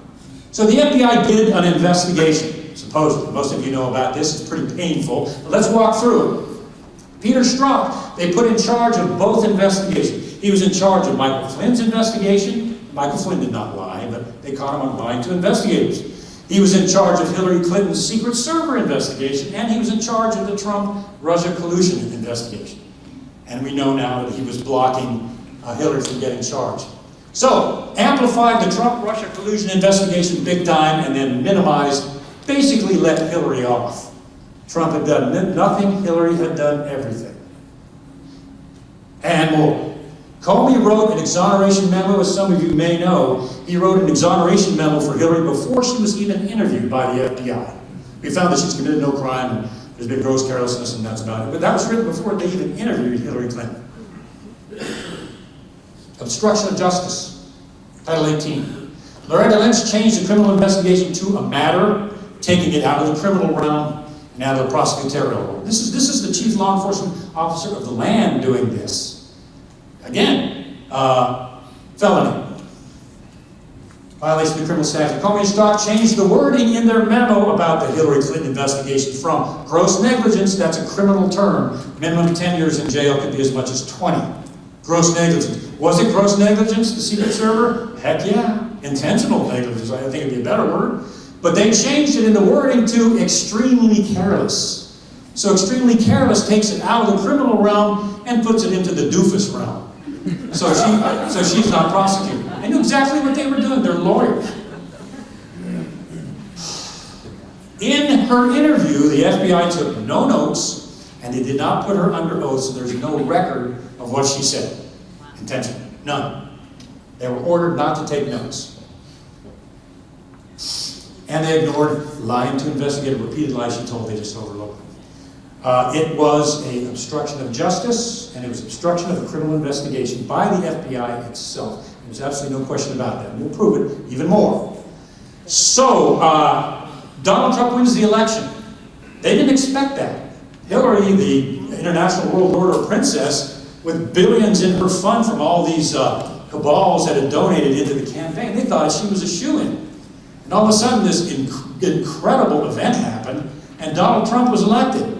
So they kicked into gear, knowing that they conspired with Russia with Uranium One, committed espionage, knowing that Hillary had used her server with Uranium One and the Clinton Foundation involving Russia. They kicked in their cover campaign. First thing they did, they forced Jeff Sessions to recuse himself from the Russian investigation. I am still mad at him for that. Because once Sessions recused himself, that turned it over to the hands of the FBI and James Comey and Rosenstein and McCabe and the rest of them. I mean, what was he thinking? I was giving him the benefit of the doubt because I used to work with the FBI and they plod along in their case. I'm not doing that anymore. I mean, humbly, Trump's got to do something with Jeff Sessions. He does. This is beyond repair. Why is Sessions not doing anything with a clear criminal case? I mean, we can just conjecture. What's he afraid of? I understand he's afraid his office is bugged. What's he afraid of? Do they have something on him? Or is he just dumb as a paddle? I mean, who knows? What the heck? This is criminal act, clear, provable. I don't understand it. I think he needs to go, personally. Place it in the FBI's hands, and it went bad from then. They criminally leaked Flynn's conversation, which was not illegal. The National Security Team corresponds with the Russians all the time, and everybody knows it's taped. It's the worst kept secret in Washington. We knew that. You ever talk to any Russian in any operation, it's all taped. That's what we do. So that was no surprise. What Flynn did was just engage in the business of his operation, and he did not lie to investigate. They came back 2 months later, as they do, and he flubbed up on his memory on a certain case, and they caught him with lying to investigators and charged him when he had done nothing wrong, at least in my view. So what do they do next? We've got to stop this, because Trump's elected, and our whole Russian operation may be exposed, so they hit Devin Nunes with ethics charges. It was a smokescreen. Now, Chairman Nunes went through it nobly, and he was exonerated of all charges, but they did that on purpose. To cover up what they knew was hiding under the lid of the pot, these connections to Russia. And they did it again. Another counter coup. They placed an anti-Trump agent in charge of the investigation, being Peter Strzok, knowing that he hated Trump, knowing that he wanted to stop Trump, knowing that he let Clinton go. That's the person that they charged to do the Trump-Russia collusion investigation. Of all people. You think that was an accident? Heck no.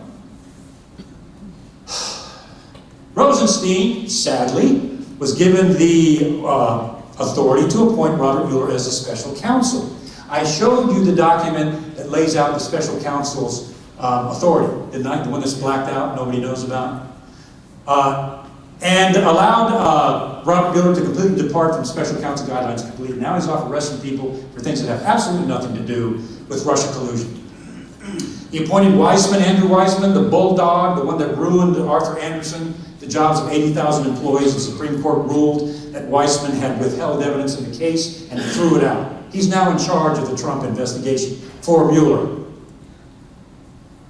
Alexander Downer, they had him out there already setting up Papadopoulos in this operation to make it look like Trump had colluded with the Russians and had Hillary's emails. All false, all a setup. This is how they started the Russian collusion investigation, through a counter-operation. And they planned it, as we know now, a Cambridge professor, shame on him, and a couple of others as moles in the Clinton campaign. We know Stephen Halpern, I believe his name is a CIA asset going all the way back to the Ford administration and working for the CIA. We now know also that 2 of the so-called counterintelligence FBI agents in this case were not counterintelligence agents at all. They were lawyers. That's a felony. When we did counterintelligence cases, you had to be a counterintelligence officer to have the authority to do that. These were not. They were FBI attorneys that they planted in the Trump campaign, and that is a felony. Anybody happy yet? No. We're having dinner later. I just keep thinking of that. So we got to talk about this, and I'll go through it real quickly. The Russian dossier. Now, they picked the name dossier because it sounds better than pile of papers or file. So dossier makes it sound real, which was not. It's a fake. I could go off on this for a long time, but we'll just hit the highlights of it. The dossier information allegedly on Donald Trump was obtained from Russian intelligence officers. That's where Christopher Steele got his information from. Russian intelligence. Are you getting that? Russian intelligence influenced the U.S. election not in Trump's favor, against Trump. That's what they didn't want people to know. Russian intelligence. McCain acted as a courier, sent an emissary to pick up Steele's dossier and bring it back and disseminate it to the CIA and the FBI, where John Brennan leaked it to the press and called it intelligence when it was a bunch of baloney. And the FBI took that information in the dossier, filed false affidavits to allow the NSA to spy on a political opponent. That's how bad it is. But it's even worse than that. That's how bad this is. CIA leaked it to the press. Now, if any of us in the CIA ever leaked anything to the press, we'd be in jail. That was an anathema. You go to your next polygraph test and you're toast. You don't do that, and yet the director did. NSA conducted their surveillance. This entire thing was the nexus of the appointment of Robert Mueller as the special counsel. If none of this had happened, he wouldn't be there. Is there a problem with his appointment here? Darn right there is. And yet he continues on. The CIA and the FBI colluded in a soft coup against the Trump campaign, against a elected electoral candidate, presidential candidate, and against the sitting president. A soft coup by the shadow government and the intelligence agencies against the sitting president of the United States. That's how bad this is. Never happened before in the history of this country, most Western countries. The FBI is still withholding documents. As I mentioned earlier, the FBI is now threatening Chairman Nunes and their boss, the intelligence community. If you don't stop this asking for documents, we're going to open an investigation on Congress and subpoena congressmen. But that's how arrogant these people have gotten. So, I want to talk about this because this is how they do it. So there's no evidence of collusion, none so far, right? So what does Mueller do? Well, he starts using the same old FBI tactic they used on Martha Stewart. Remember Martha Stewart? They couldn't find any evidence of her doing any insider training at all. In other words, they couldn't find evidence of the crime. So what did they charge her with?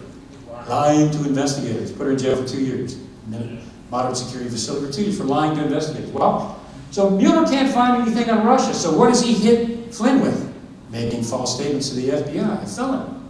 What does he hit Manafort with? 12 counts, including, of course, false statements. What does he hit Gates with? Federal conspiracy, which they haven't proven yet, and making false statements to the FBI. What they can do, and what they are doing, is they will take this felony and they'll roll it over and say, if you flip on Trump or you flip on Gates or Manafort or anybody else, we'll drop the lying to investigators charge and maybe give you a 6 months prison sentence or house arrest. Well, we got you on lying to investigators, that's a felony, so what do you know? That's what he's doing. That's an old FBI trick.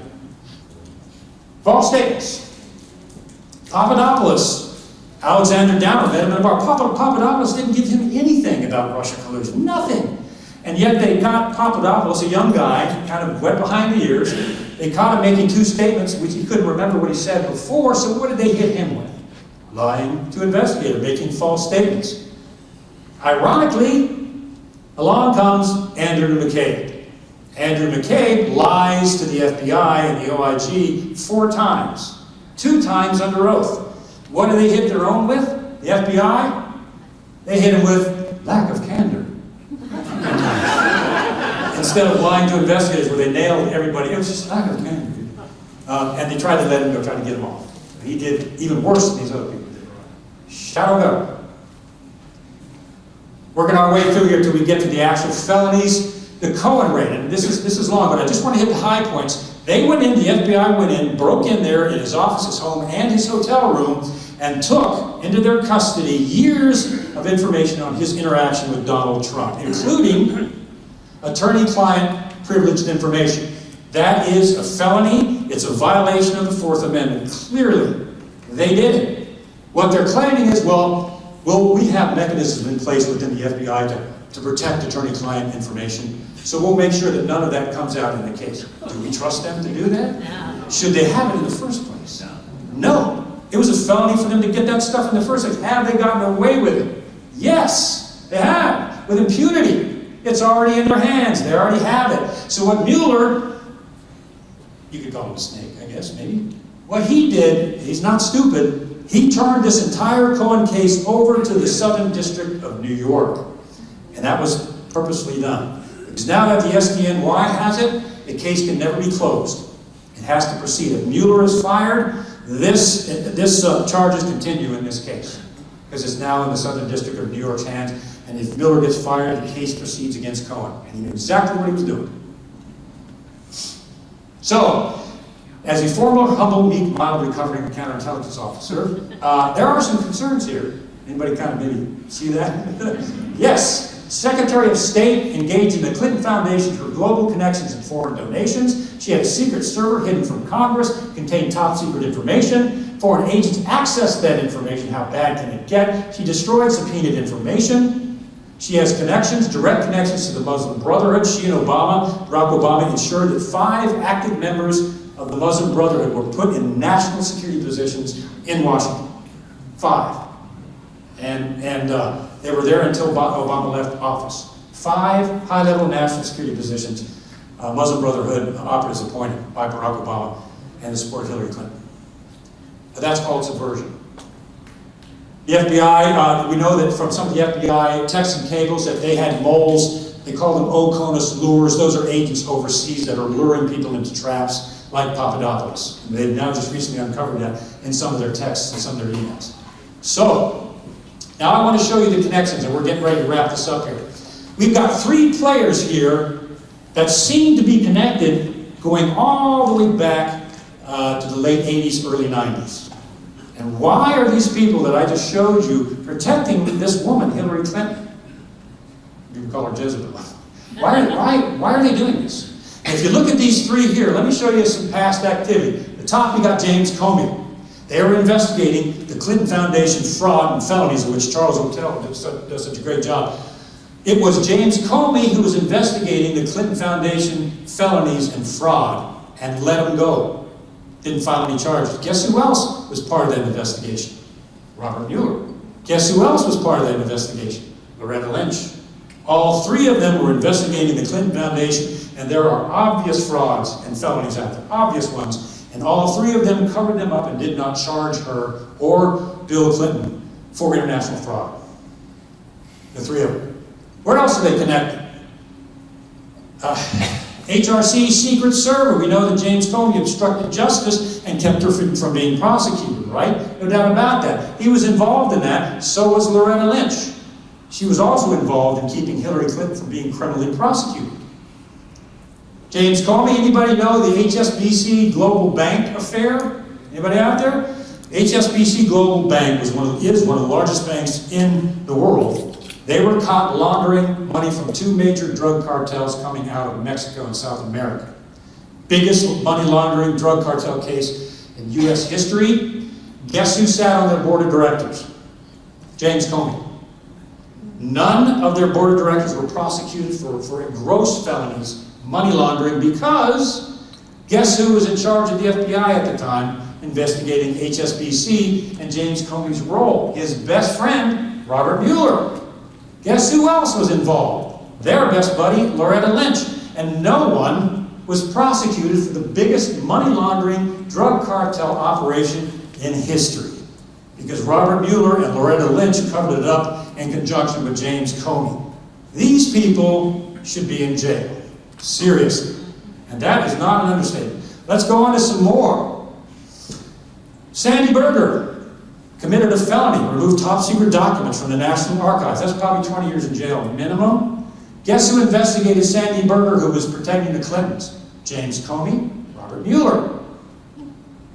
And Sandy Berger got off without any felony charges. Misdemeanor, $50,000 fine, retained his security clearance, and they let him go. And these are the people that were protecting the Clintons by protecting Sandy Berger, because he knew why he was removing that information for Bill and Hillary. Whitewater. Guess who was on the prosecutory panel of Hillary Clinton back in Whitewater? Her old buddy, James Comey.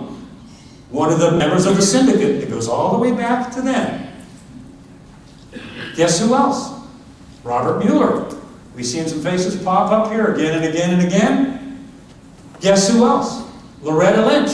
All 3 of them were in charge of the exoneration of Hillary Clinton and Bill Clinton for one of the biggest real estate frauds in history, clearly proven. These 3 chose not to prosecute Hillary. All 3 of them were involved in the investigation. The dossier, the false dossier and the illegal NSA surveillance.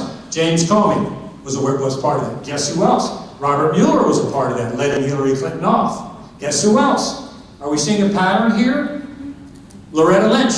The same three pop up again in this criminal syndicate that they've been involved in going back almost 30 years in protecting this woman down there in the right for some reason. Blackmail, money, crime syndicate, or all of those. Uranium One, Robert Mueller covered up the counterintelligence investigation of a clear Russian operation. That guy should be in jail for that alone right there.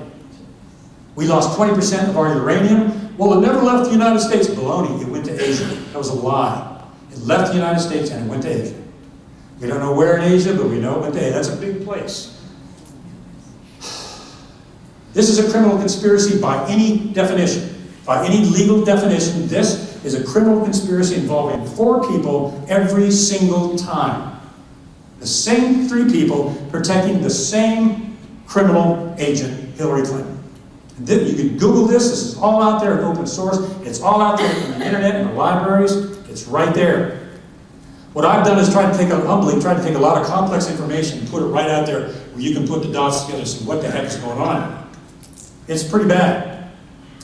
I have to put this in as we go into the felonies that these people committed, and I wrap it up.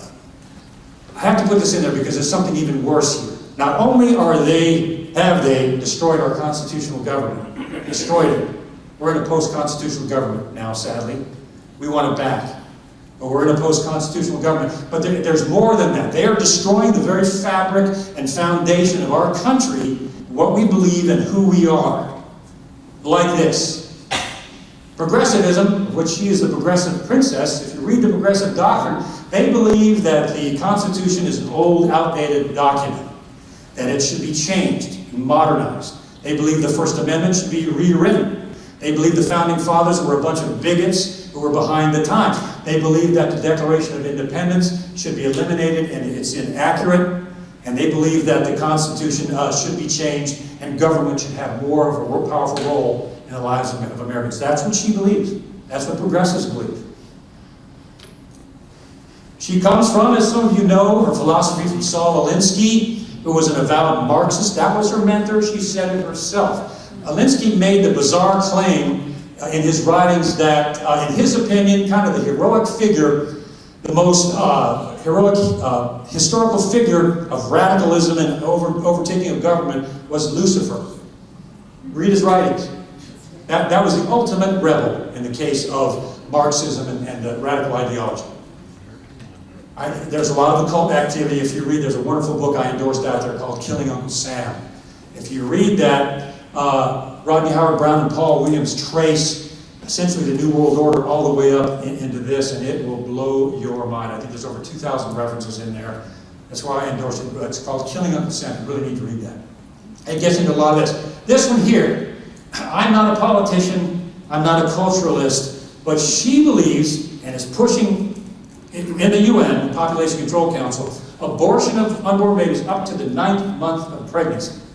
This is an unborn baby at the 9th month. Are you pro-lifer? No, I have a conscience. How on earth could any human being promote birthing a 9-month-old baby when his head comes out, slicing its spine with a scalpel? That's not pro-life. That's not pro-choice. My God, that's crazy. Well, she's a big proponent of that. And people who follow her on that are falling right into the hands of the UN global population controlists, because that's what they want. Is population control. This is the foundation of America. She is now, and Planned Parenthood is paying for this. They are giving transgender classes to 2nd graders and 6th graders, and Planned Parenthood is paying for it. So they're telling little Johnny, you know, Johnny, you could be a girl. I know you're only in the 2nd grade, but you may think you're a little boy, but you could be a little girl. You understand what that does to a kid's mental state? In the 2nd and even the 6th grader, Susie, you could be Johnny. They don't even have a self-identity yet. See, they know this. They want to get these kids young and twist them up and ruin our culture. I know I'm stepping out on a limb here, but step out I will. This stuff makes me mad. Because they're getting our children and they're getting our culture. America used to be good. We're not so good anymore unless we stop this kind of garbage. She is an active supporter of the Muslim Brotherhood. In their stated documents, they're engaging in what they call cultural jihad, the internal cultural takeover of the United States of America, to institute a caliphate inside the United States. Read the Muslim Brotherhood Manifesto. We don't have time to go into that. But that's exactly what they do. She is an active supporter of that. Why do progressives and Muslims, the Muslim Brotherhood, get along so well? Why do progressives, Hillary Clinton and Mohammed Morsi and others, the Muslim Brotherhood, why do they work together so closely? They have a common enemy. I call it C2, the Constitution and the teachings of Christianity. I'm not getting religious, I'm just telling you the truth. The Christianity and the Constitution are the enemy of those two things. Just a fact.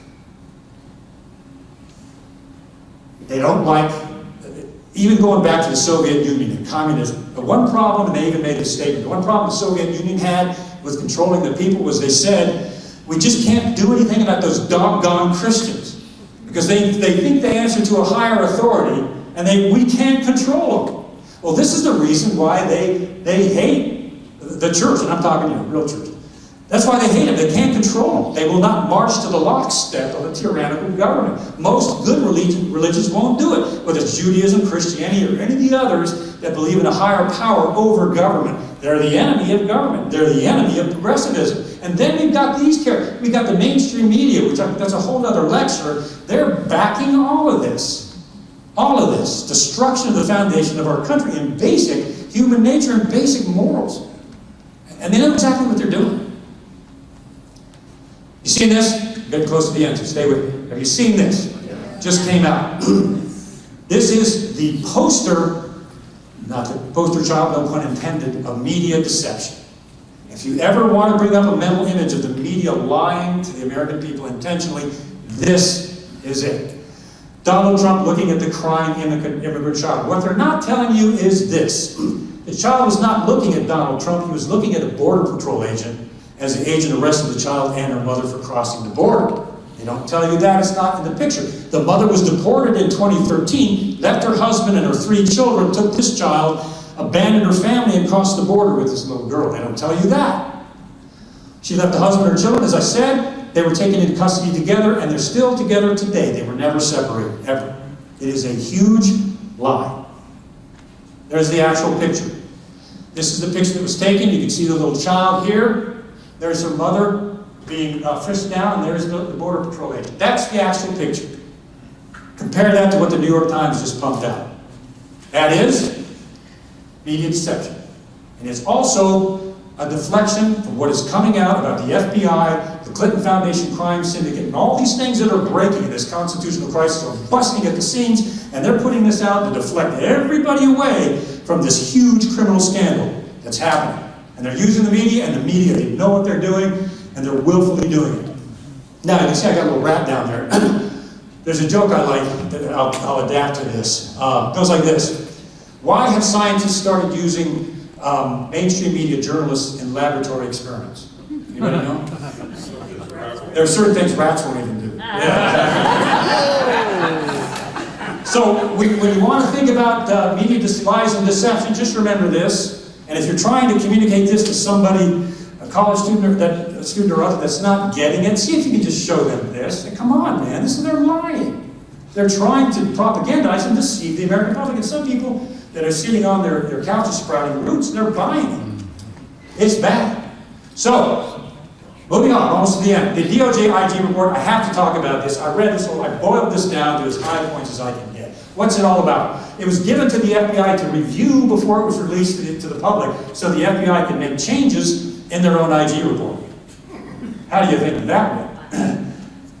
Strzok and Flynn, Clinton, Strzok's in charge of all these investigations. He made a statement, as we all know now in his emails, we will stop Trump. And the question is, who is we? He had every intention of stopping Trump, and he was in charge of the counterintelligence investigation of Clinton, Flynn, and Trump, this guy. Lisa Page made this statement back to him. POTUS, President of the United States, wants to know everything we are doing. I think maybe Obama may have known about this. Remember the presidential daily brief that goes to him every morning? You think maybe this leads back to Barack Obama? Darn right it does. Please, somebody out there take this up. If you're listening to us, please trace it back and get that guy in and start investigating what he did, what he knew. It's serious. We know that Obama was communicating with Clinton over her unsecured server. That came out in the IG report. There are parts of the report that are good. The parts he leaves out is the criminality, or the recommendation for a special counsel. There's more. Comey was insubordinate. Duh. Yeah, he was. Lynch had errors in judgment. Notice I put a question mark. She had an error in judgment, letting a criminal go free. That was an error in judgment. The report goes on. We know that they changed, the FBI changed 302 witness reports after the investigation to cover up what Strzok and the rest of them did in exonerating Hillary Clinton. They actually went in and changed the 302 reports. The FBI did. That's a felony. The IG finally concluded that the FBI's actions were inappropriate and disappointing. Doesn't that break your heart? It breaks my heart that there's not yellow suits being put on there. When in reality, this was criminal activity. You guys, these were felonies that were being committed at the highest levels of government in this country. They were violations multiple of Title 18 USC, and let me show these to you. We're wrapping it up, we're getting real close. Hang with me. Hillary Clinton, Title 18 USC, 1515B, mishandling classified information, a felony. Did she do that? Clearly. Did Comey prove it? Yes. Lying under oath. USC 1001, 1621. She lied under oath repeatedly to the FBI and to the congressional committees. A felony. Destroying subpoenaed emails, erasing hard drives, and the BlackBerries, destruction of evidence, 18 USC 1519, a clear felony. We understand when I made this presentation, we understand it went to Congress. I hope it did. I honestly hope it did. And I hope if it does, it gets somewhere. These are clear felonies. Obstruction of a criminal investigation, 1510. Espionage, clearly 18 U.S.C. 37, 793, 798, the espionage statute, no question about it. Comey essentially proved these things publicly. They actually occurred. She was not prosecuted. So let's get into this fellow. 6 feet 8 inches tall, had a pretty golden life most of his life. He's been making millions of dollars since he started in law, since Whitewater. 6 million or so a year is what this guy makes. I think he's quite enamored with himself, but in the Clinton email investigation, obstruction of legal proceedings. Did he do that? Yes, he did. Violation of Title 18, 1515B, that's a felony. Leaking classified information. He leaked confidential and secret documents to his buddy, the professor, so he could leak them to the media to get the special counsel appointed. That's a felony.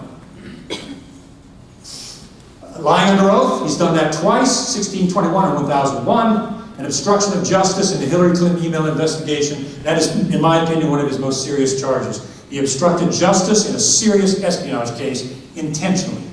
Those are multiple felonies. And charges need to be levied there. Loretta Lynch, Title 18 again. She threatened regarding Uranium One. They had an informant in Uranium One. Anybody hear about that? They had an informant that collected tape recordings, documents, had it all. Loretta Lynch went to him and said, "You signed a secrecy oath, and if you talk about that to anybody, we're going to prosecute you." Remember the power of secrecy? She threatened him with jail if he talked to Congress about what he knew. Finally, they just lifted his immunity, and now he's telling them everything. That is a violation of Title. Those are 2 felonies on Lynch's part. Obstruction of justice in the Clinton email investigation, again calling it a matter, and obstructing an espionage investigation, and a criminal investigation, and an international money laundering fraud. Put them all together, filing a false FISA affidavit, multiple felonies which resulted in the domestic surveillance of a political opponent. Guess who? James Comey, McCabe, Sally Yates, Dana Bonte, and John Brennan himself also violated all 3 of these felonies, Title 18s, all 3 of them. And they should be charged. Again, Comey, Mueller, Lynch. We recognize these 3 characters again. Gee, they're hanging out together again, aren't they? All 3 of them. They're popping up again. It's been 30 years. Well, yeah. Obstruction of criminal investigation, Clinton Foundation charity fraud. They overlooked it, and they should have prosecuted. All 3 of them. Again, here they are again. Obstruction of a criminal investigation. HSBC criminal drug money laundering case. They let it go and prosecuted no one, including James Comey, who took over the board of directors. Robert Mueller, the straight-laced public servant. The best of the FBI could have. Better than you and I, the top of evolutionary intellectual evolution. What a wonderful man. No. He violated the Fourth Amendment after 9/11 to the tune of national security letters. Anybody remember those? The FBI walks into your employer and says, we want all the files on John, we want his employment records, his financial records, his performance evaluations, and everything else, and if you tell John we were here, it's a felony, we'll put you in jail. They're still using that today. Warrantless searches after 9/11, breaking into Americans' homes without a warrant, under oath before Congress. They asked Mr. Mueller, Director Mueller, how many times did the FBI break into an American's homes without a warrant? Oh, as far as we know, it was only 47, and they were major terrorist cases. Well, a good staffer went out and did some checking, and some FBI people gave them some information. They came back and said, you know, Mr. Miller, we understand that it's a lot more than 47. We understand that it's at least 1,000. It was, well, okay, it was 1,000, only 1,000 times. So the committees went out and did some more research, came back and found out it was 2,000 times. Mr. Mueller, you're not being truthful with us. They went out again, we now have concrete information that the FBI broke into 4,000 Americans' homes without a warrant. How many times was it, Director Mueller? And if you can imagine, his response was this. Director Mueller, you have given us 3-4 different accounts of how many times you broke into Americans' homes. Tell us right now, we demand you tell us how many times has the FBI been into an American's home? His response was this, well, I can't remember. I don't recall. Pardon me, but aren't you in charge of the FBI? I mean, aren't you in charge of breaking into people's homes without a warrant? He can't remember how many times the FBI had done this. Violations, solid violations of the Fourth Amendment of the United States Constitution. And what are those? Felonies. Got away with it. Gross abuse of power. Some more. Uranium One, obstruction of the counterintelligence investigation. Based on my background, this makes me want to take mail-offs or something. I mean, that is huge.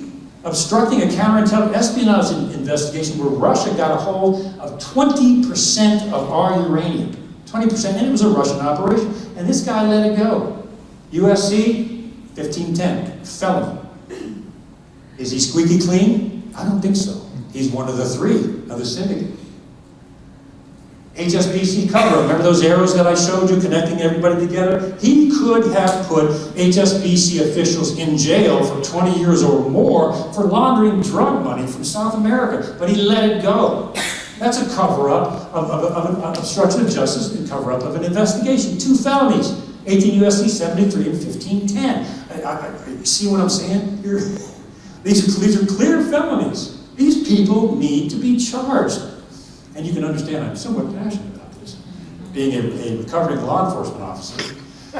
So it's bad. And of course he's violated special counsel guidelines in that the guidelines stipulate there has to be a crime, say Russia collusion, and all of his investigation needs to stay with that crime. Russia collusion.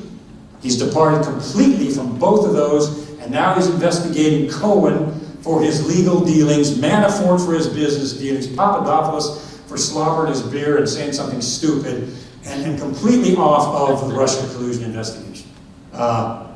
Oh, and by the way, this humble public servant, you know what he makes a year? He represented legally Apple and Facebook, of all people. That's what he did before he became special counsel. He made $3.5 million a year. And yes, he represents the little guy, you and me, and maybe a tenth of that. And then he was such a humble man that he took over the special counsel job, and now he's only making $166,000 a year, probably 10 times what the people makes that he busts and put in jail for lying to investigators. What do you think is going to happen? Mark my words.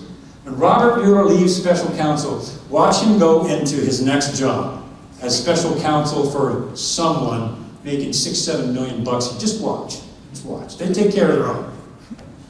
So this is who is investigating Donald Trump right now. This guy is a mad dog for a prosecution. He's not after Russia collusion. He is after Donald Trump. He's one of the 3 cabal, the syndicate I just showed you, and he has no intention of justice at all. He wants to bring Donald Trump down, and he's going to be well compensated for doing it. So what have we seen as we're wrapping it up? We don't have barf bags, otherwise I'd pass them out. Sadly. Multiple violations of the Constitution, which are what? Felonies. Multiple. From high-level government officials, from the CIA, the NSA, the FBI, aka the shadow government. unchecked abuse of secrecy. These people thought they were above the law because they thought Hillary Clinton was going to get elected. They were convinced that Hillary would be elected and all this illegal activity they did would never see the light of day. And here comes this bouffanted businessman and shakes up the whole blooming boat. And there is a political revolution in the United States where your average Joe and Joette got fed up with this stuff and put Donald Trump in office. And they better think about this so-called blue wave, which is not going to happen in November. There's been one revolution, there can be another, because all of us are tired of this stuff. The majority of Americans are fed up with this stuff. No more above the law. Until now. We're going to put a stop to that, one person at a time. So let's never forget, as I wrap up, a constitutional government serves the people. That's how we exist. That's what makes us breathe as a people in a government, is the Constitution. That the government serves us. That's the way it's supposed to work. That's why we've become the greatest government and people in the history of mankind because of this. That's the way it's supposed to work. Congress and Senate are our representatives, not the representatives of the military-industrial complex or the shadow government. They're our representatives. We elect them. Government violations of the Constitution, of which we have just seen many, are what? Felonies. Yeah, everybody in this room, including me, is going to walk out knowing that these people are guilty of breaking the law and they need to be brought to justice. I hope Congress is listening to this. Who knows? But I hope they are. I hope Jeff Sessions listens to this or something. Anyway. And I have to leave you with this, because I've traveled all over the world. I've been in war zones, I've been in allied countries, all over the place, and I've seen people from every walks of life. I spent a lot of my time in Washington. I worked for 5 of the shadow government agencies. I was a military-industrial complex program manager. So I've seen this from all sides. And just seeing the darkness in Washington and what some of these people are involved in, the occult, sex trafficking, blackmail, this entire international syndicate is disgusting. And so I want to leave you with this, because I think, just in my humble view, there is more here than meets the eye. I think there is an invisible war. And if anybody's ever read Ephesians 6:12, for our struggle is not against flesh and blood, but against the rulers, against authorities, against the powers of this dark world, and against the spiritual forces of evil in the heavenly realms. In my humble view, that's what's going on behind the scenes in Washington, because this stuff is beyond reason. And it's dark, and it's disgusting, and it involves the occult and abuse of power beyond imagination. So as I wrap up, I always leave everybody with this, because it is so important. The currency of the shadow government, especially their weapon, is fear. They want to make us afraid of it. It's kind of like the Wizard of Oz. The big scary face, I'm Oz, I'm going to destroy you. And then the dog pulls the curtain away and there's this little guy doing the levers. That's the shadow government. Their only weapon is fear. So when people, let me just close with this. When people fear their government, there's tyranny. But when the government fears the people, there's liberty. Thanks, guys. Appreciate it. Thank you.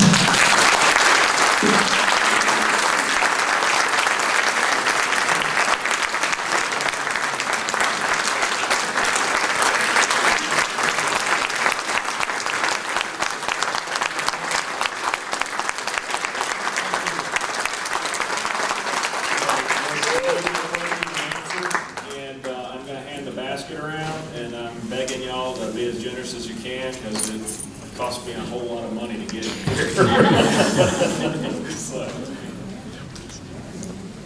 While you're doing it, I guess we can take questions. Yes. You want me to stay here or walk over there? I'll take this and you can stay here. And sure. Put the light on. While we're helping Steve out in this tremendous effort, I'm a big fan of the Tea Party, and that's why I wanted to go to this. I'm not speaking that much this summer. But let's take questions. Anybody out there have a question? Yeah, sir. Does Trump, as president, through Sessions, have the ability to abolish the FBI at this point? The FBI was not created by the Constitution. It was created by Congress. If the Congress could abolish or reform the FBI, it would be a congressional action. They created it. They could reform it. Good question, Ken. Yes, sir. Yes, you've given us about almost 2 hours of bad news. I think there was one item of good news. Can you remind me what that was? Well, the one item of good news, it was only 2 hours. But no. I go back to Admiral Mike Rogers, the unsung hero, really. Because I have to research and wallow in this garbage, and it gets pretty depressing at times. The good news is there are good people out there. Most people in the lower parts of the government are good folks, folks that have clearances, hardworking people. That's not the problem. The problem is at the top. This is really a lot of bad news. The good news is this, you guys. I mean, you guys are the heroes. The good news is you're here. You're motivated enough to be here. And I know that you're people of action because you're affiliated with Tea Party and conservative groups. That's the good news, because this is a whole lot of bad stuff. You're right. Anybody else? You mentioned in part of your presentation that some of the information we could Google it. Didn't you also say that Google is basically working with the NSA? Why would they allow that information to be Googled by us to back up some of the research? Excellent question. If Google was initiated by the NSA, which it was, and has worked with the NGA for Google Earth, which it has, why would we want to use Google for Google searches? Now, Google's the best search engine there is still. And of course, they allow you to search everything you want. That's how they get the convenience in there. There are other alternatives that are coming up. DuckDuckGo, where's Sue at? DuckDuckGo is one of them. They're coming up with some alternative searches. Google is a fantastic search engine, and that's why people use it.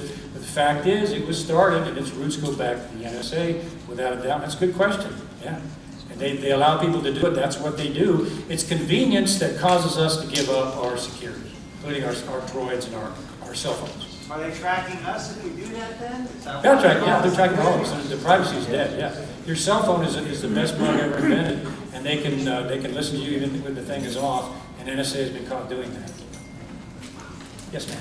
In your opinion, do you think any of these crooks will ever be prosecuted?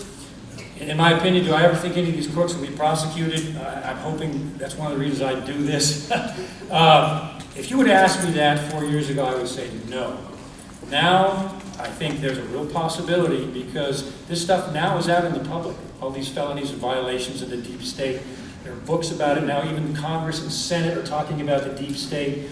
For the first time in history, it is possible that some of these people can be charged as long as Jeff Sessions gets off his pancake maker and does something. The question is, will he do that or is he going to have to be fired? Yeah, good question, sir. So I have a question. Jeff Sessions appointed a U.S. attorney based in Salt Lake City, as I recall, to look into this whole FBI matter. Do you have any feel for whether anything will come out of that? Nothing will come out of that. There's corruption. I think it's an El Paso FBI office, and other FBI offices are full of corruption, rife with corruption. No, I don't. I know that's not a good answer, but is money the only motivation for why the Clintons never get in trouble, or is it some of these people in fear for their lives? I think it's the latter.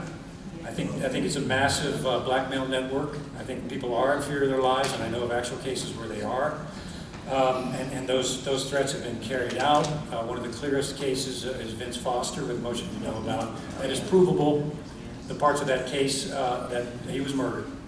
There are people that are in fear of their lives internationally. They're also in fear of their lives financially because the Clinton syndicate can destroy you financially. If they want to, they can destroy your election, and they can destroy your office. That's how huge they are. So threats and blackmail, I think, are a large part of what they do. These people, in my humble opinion, at the very least, are sociopaths and maybe worse.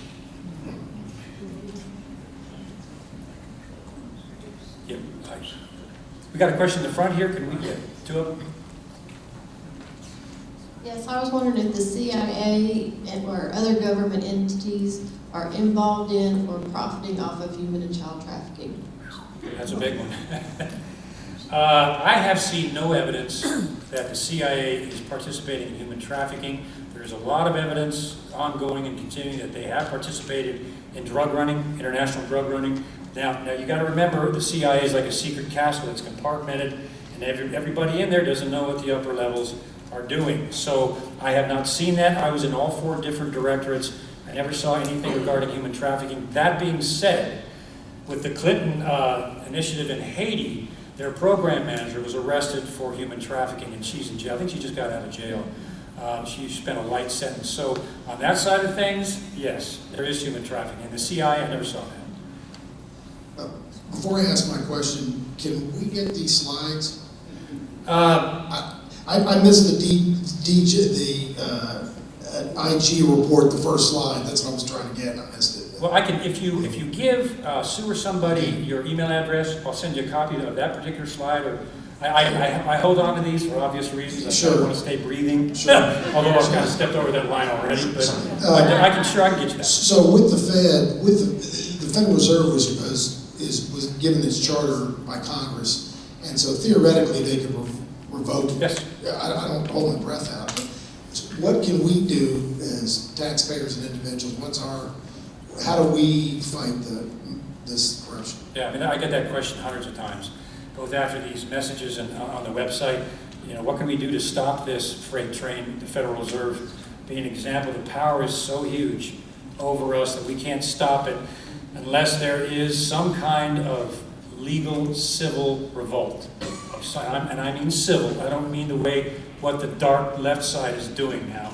I mean a civil revolt where we start standing up and demanding an audit of the Fed en masse by the people. It worked for Martin Luther King.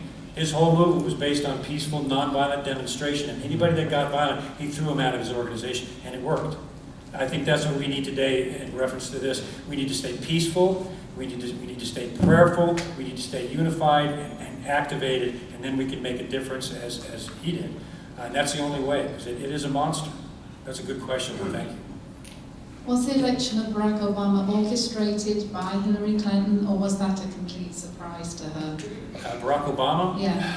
Barack Obama was groomed to be the president by the shadow government and the deep state. There are no records of the financial donations that propelled him to office. He never held a job. There are no records from his college transcripts or whether he did well or whether he didn't. He was catapulted out of nowhere up into the mainstream light of politics, and eventually the President of the United States, and became the most subversive president we have ever had in our history. And Hillary was second rate to the power that the global order had in him, and they just pushed her aside, which they will do. Can you comment on the rumors of the false flag events that occur in the U.S. and what do you know about that? Yeah, you know, that's a tough one because, yes, the United States has engaged in false flags. For example, I had Admiral Ace Lyons on my radio program, The Intelligence Hour, and he corroborated this. Pearl Harbor was a false flag. The government knew, they had the intelligence that the Japanese were going to attack. Roosevelt and others had that information, and they withheld it, moved the battleships out of the waters, and allowed the attack to occur in conjunction with the United Kingdom to bring us into war. The sinking of the Lusitania, where we started the war with Germany, that was instigated by the United States. And the people were lied to, and that thing was intentionally sunk. It goes on and on and on. The Free Syrian Army in Syria is a false flag. Anybody heard of Operation Gladio, where the CIA staged false terrorist attacks in Italy? I think they killed 419 people, blowing things up and making it look like the Italian government did it, when in reality it was the CIA and some Nazi holdovers. Yes, our government has engaged in false flags. I've got a record, I think, of 10 of them. They have, and it is a very difficult psychological line to cross. Most people won't do it. You cross the line, will our government do that sort of thing? And people wind up dying by the thousands, and when you realize that it has been done, that's a mental line a lot of people don't want to cross, but it's happened. It's happened. Sir? Well, let's see. The left is really good at labeling people and labeling us and labeling people. And I look around the room and I see a lot of seasoned citizens here.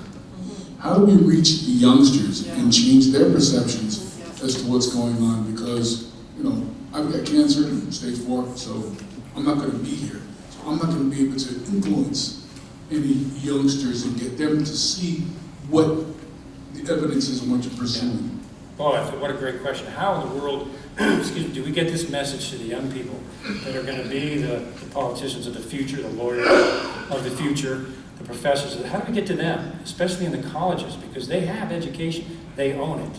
And that's a good question, because if we don't get to them, it's over. We're all here probably over 20 or over 30, 40, 50. We kind of get the idea, but the younger generation doesn't. What do we do? I get that question a lot. We've got to get this message into high schools and into colleges. And the way I cloak it is shadow government. A lot of college kids want to know about the shadow government, and we got to get in there, and we got to get this message to them so that they hear it. And it's not easy because they have the news media, it's lock, stock, and barrel. They have social media, lock, stock, and barrel. They have Hollywood, lock, stock. That's what's against us.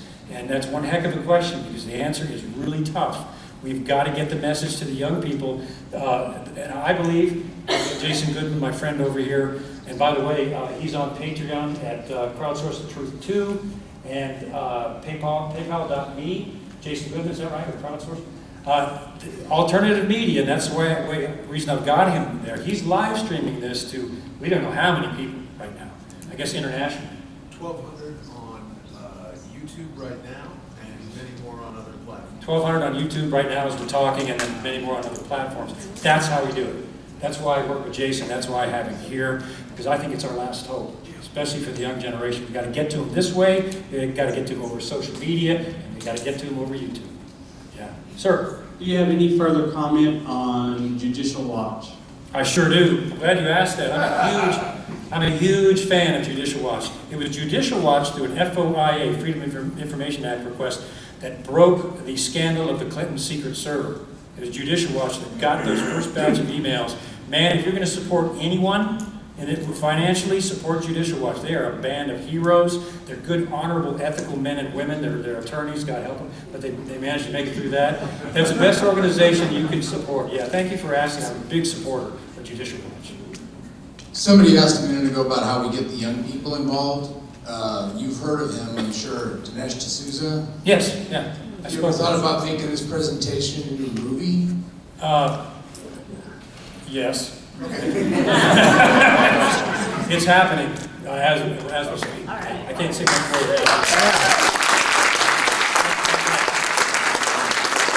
Thank God for that. Yes.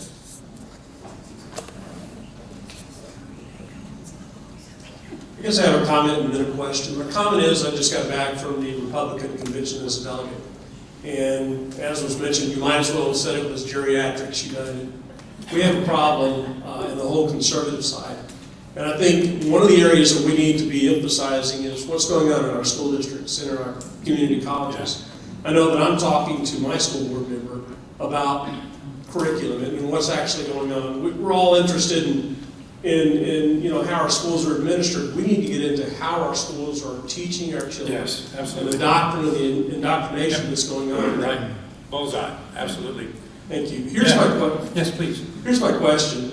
It has to do with the budget. We just passed the largest budget, and I was very surprised, not especially with Congress, because I think a lot of those people are bought and sold. But I'll tell you, I was surprised that Trump signed it so quickly and so easily. Would you comment on that, please? Yeah, there was some strategy behind that. If you remember, after he signed it, he said, I am not happy with this bill at all. I think the bill comes up for renewal in 3 years, I think, where he has a chance to sign it or veto it again. So he allowed it, based on what the speech I heard, he allowed this one to go through to keep things running, but it's going to come up again, and then he's going to hit it a lot more seriously because out of his own statement, he did not like the bill at all. So he's got another chance to shoot it down. This is more of an observation, and maybe you can comment on it. One agency you didn't talk about or include in the shadow government was the IRS. Well, some of you in this group, Steve and company, know about the IRS. My lovely wife, when I first came out and was talking about the shadow government, we included the IRS. Remember, hon? Then I got audited. From the shadows. I got audited with a $16,000 IRS debt for a state I didn't even live in, Georgia. And I fought them for 6 months while they did their investigation to get them to drop that $16,000 that they said I owed them. That's a doggone good question. We know the IRS is out of control, and I think that's a good point. That's a very good point. And I have my ideas on how we can bring them back, but it's kind of courageous. Just don't pay your taxes, everybody, for 1 quarter and see what happens. But you're right. That's a very good point. Yes. Yeah, I'll add on to that. Yeah. Judicial Watch is a great organization. I actually contribute to them every year. But the ACLJ, Jay Sekulo's group, were our lawyers for Allen area Patriots. And before I basically signed and sealed the deal, I made sure that each one of the board members was covered by the ACLJ, just in case they came after us individually as individuals, not just board members on a $2,000 a year budget tea party. Okay? So if you've got any extra money, you know, Judicial Watch, ACLJ, they're protecting our freedoms. Yeah, that's right. ACLJ is another great organization. Jay Sekulow is now one of the chief counsel for Donald Trump, which I think is outstanding. Yes, sir. I guess my question is there's so much obviously negative things that we've told tonight. Is there really any chance for the white hats, good people in the agencies, in the bureaucracy, do they have a chance to expose all this and actually do something about it? I'm a millennial, and so I'm an older millennial. You know, what really would be appealing to go into a government or an agency or anything if it's already co-opted so bad? Should I just stay out and go around everything like Trump did and be an investigative reporter, journalist, expose everything? That's a great question. No, I think you should become a citizen sleuth, a citizen investigator, like Jason and others, and get out there and do your own independent investigations. If you go the route I did, you're going to sign a secrecy agreement, they're going to bind you for life, and you won't be able to do a thing where it's really needed. So no, rebirth, make journalism reborn, start again, become a citizen journalist, a citizen sleuth. If you have to get a podcast or whatever, do that, because then you're not bound by the monster, and you can get the truth out a lot more than if you're on the inside. That being said, I know for a fact there are white hats in the FBI, in the intelligence agencies that are sick of this stuff, and they're doing everything they can to percolate up and stop it. They're there, and there's a lot of them. They're out there. So there's some good people in government that are true white hats. I know one that's a retired Air Force general who's heading up a lot of that, and it's pretty encouraging. But yeah, I'd recommend you do this in education on the outside under the Constitution, using your freedoms, because I think that's the most powerful way. Sir? As opposed to having something like FBI IG, could we do something like that with the U.S. Bureau of Investigation that only investigates the FBI, the NSA, and so forth, and that they can't say anything is classified, go anywhere, any door, look at anything, prosecute anybody? Is that what we need? And somebody to just investigate these people? Well, I have one thing to say. You are the man. That is one of the recommendations we've been making, is that there needs to be a branch of the U.S. government that investigates objectively. The other branch that has a division represented by the people that analyzes classification decisions and the use of secrecy and whether it's constitutional or not. That's one of the things we propose in other lectures, but that's an outstanding point. Yeah. At the risk of being a conspiracy theorist, was 9/11 bring any thoughts to your mind about that it was strictly coming from the other half of the world? I knew somebody was going to ask that.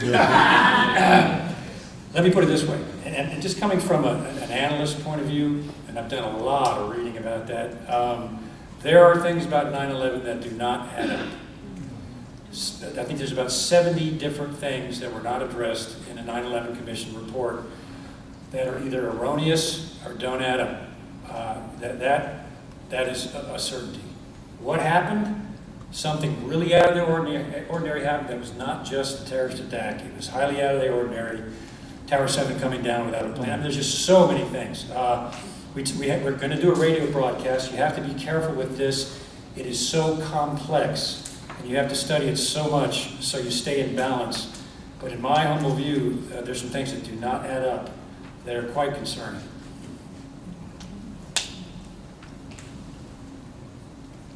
Anybody else?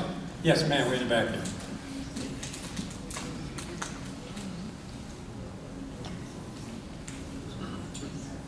Thank you for being here tonight. My question goes back to Jeff Sessions. Earlier, a gentleman asked about that. Is there anything that we can do as the people? Sometimes we've been asked to call our congressmen, call our representatives. Shall we all start calling his office and ask him to take action on our behalf? Absolutely. Your congressman and the DOJ and Sessions office and the White House, I understand, and congressmen know this, One letter, they know, represents 1,000 people who think that way but didn't take the time to write. So one phone call means several people to these folks. I would call them, I would harass them, I would pound on them, I would pound on General Sessions to act and to move, because this is so much of this rests on his shoulders. And as I mentioned earlier, I'm so frustrated with him, it's beyond the pale. I would pound on his office, your congressman, your senator, and the White House, and demand that Sessions take some action, because it's gone way beyond the limits of what should have been done. Yeah, thank you. Do you have an opinion on the Convention of States as a mechanism for solving this problem? Yeah, I'm a fan of Mark Levine, and I'll even admit that I'm a fan of Rush Limbaugh. You know, what's funny is Susan Rice, who was part of the Obama administration, the NSC, Susan Rice's son is a fan of Rush Limbaugh, a real conservative. And they get along well. She tolerates it's one of those bizarre things. But yes, I think there's a good side of that, and there are some things. There's a possibility Roe v. Wade may be changed. Personally, I hope it will. That was based on a lie. We all know she was never raped. She's come out herself now and said that, and she's now pro-life. Convention of States could address that and some other issues, and a lot of the states are tired of California and others dominating some of these processes. So it's a good thing. The bad thing is some state could surprise somebody, a liberal state, and pop something out that nobody wants, and that would be the danger. So I've heard both sides of that. I think I kind of lean towards the Convention of States because it gives power to the states where it belongs, and some people that I respect, Levine and others, think the same way. So I lean in that direction, but there are two sides to that, yeah. So our president has said that he's going to basically leave the Justice Department to run itself, is what I've gathered from his comments. But he's major frustrated with Sessions, and I hear that he could just order certain documents to be declassified. Yeah, he could. What do you make of the president's decision to stay out of this? It's a political, tactical decision. I heard somebody say this, and it was so true. He goes, when it looks like Donald Trump is losing, he wins. and when it looks like he's going down and they got him, it turns it around, it turns out to be right, and he wins. There's a lot of strategy here involving Sessions and the DOJ and the FBI and all of this. If you were to move too quickly, I think there are some congressmen and senators that would be walked out in handcuffs. We'd have a constitutional crisis because some of this criminality runs so deep. I think they understand that. They're taking it really, really slow because of that, but I think they're fully aware of what these people are doing. And I think President Trump has, and now Bolton and Rudy Giuliani have every intention of pursuing these things. They just got to be real careful. Is that it? Ladies and gentlemen, God bless you. You're America's best, and I really appreciate it. I love you.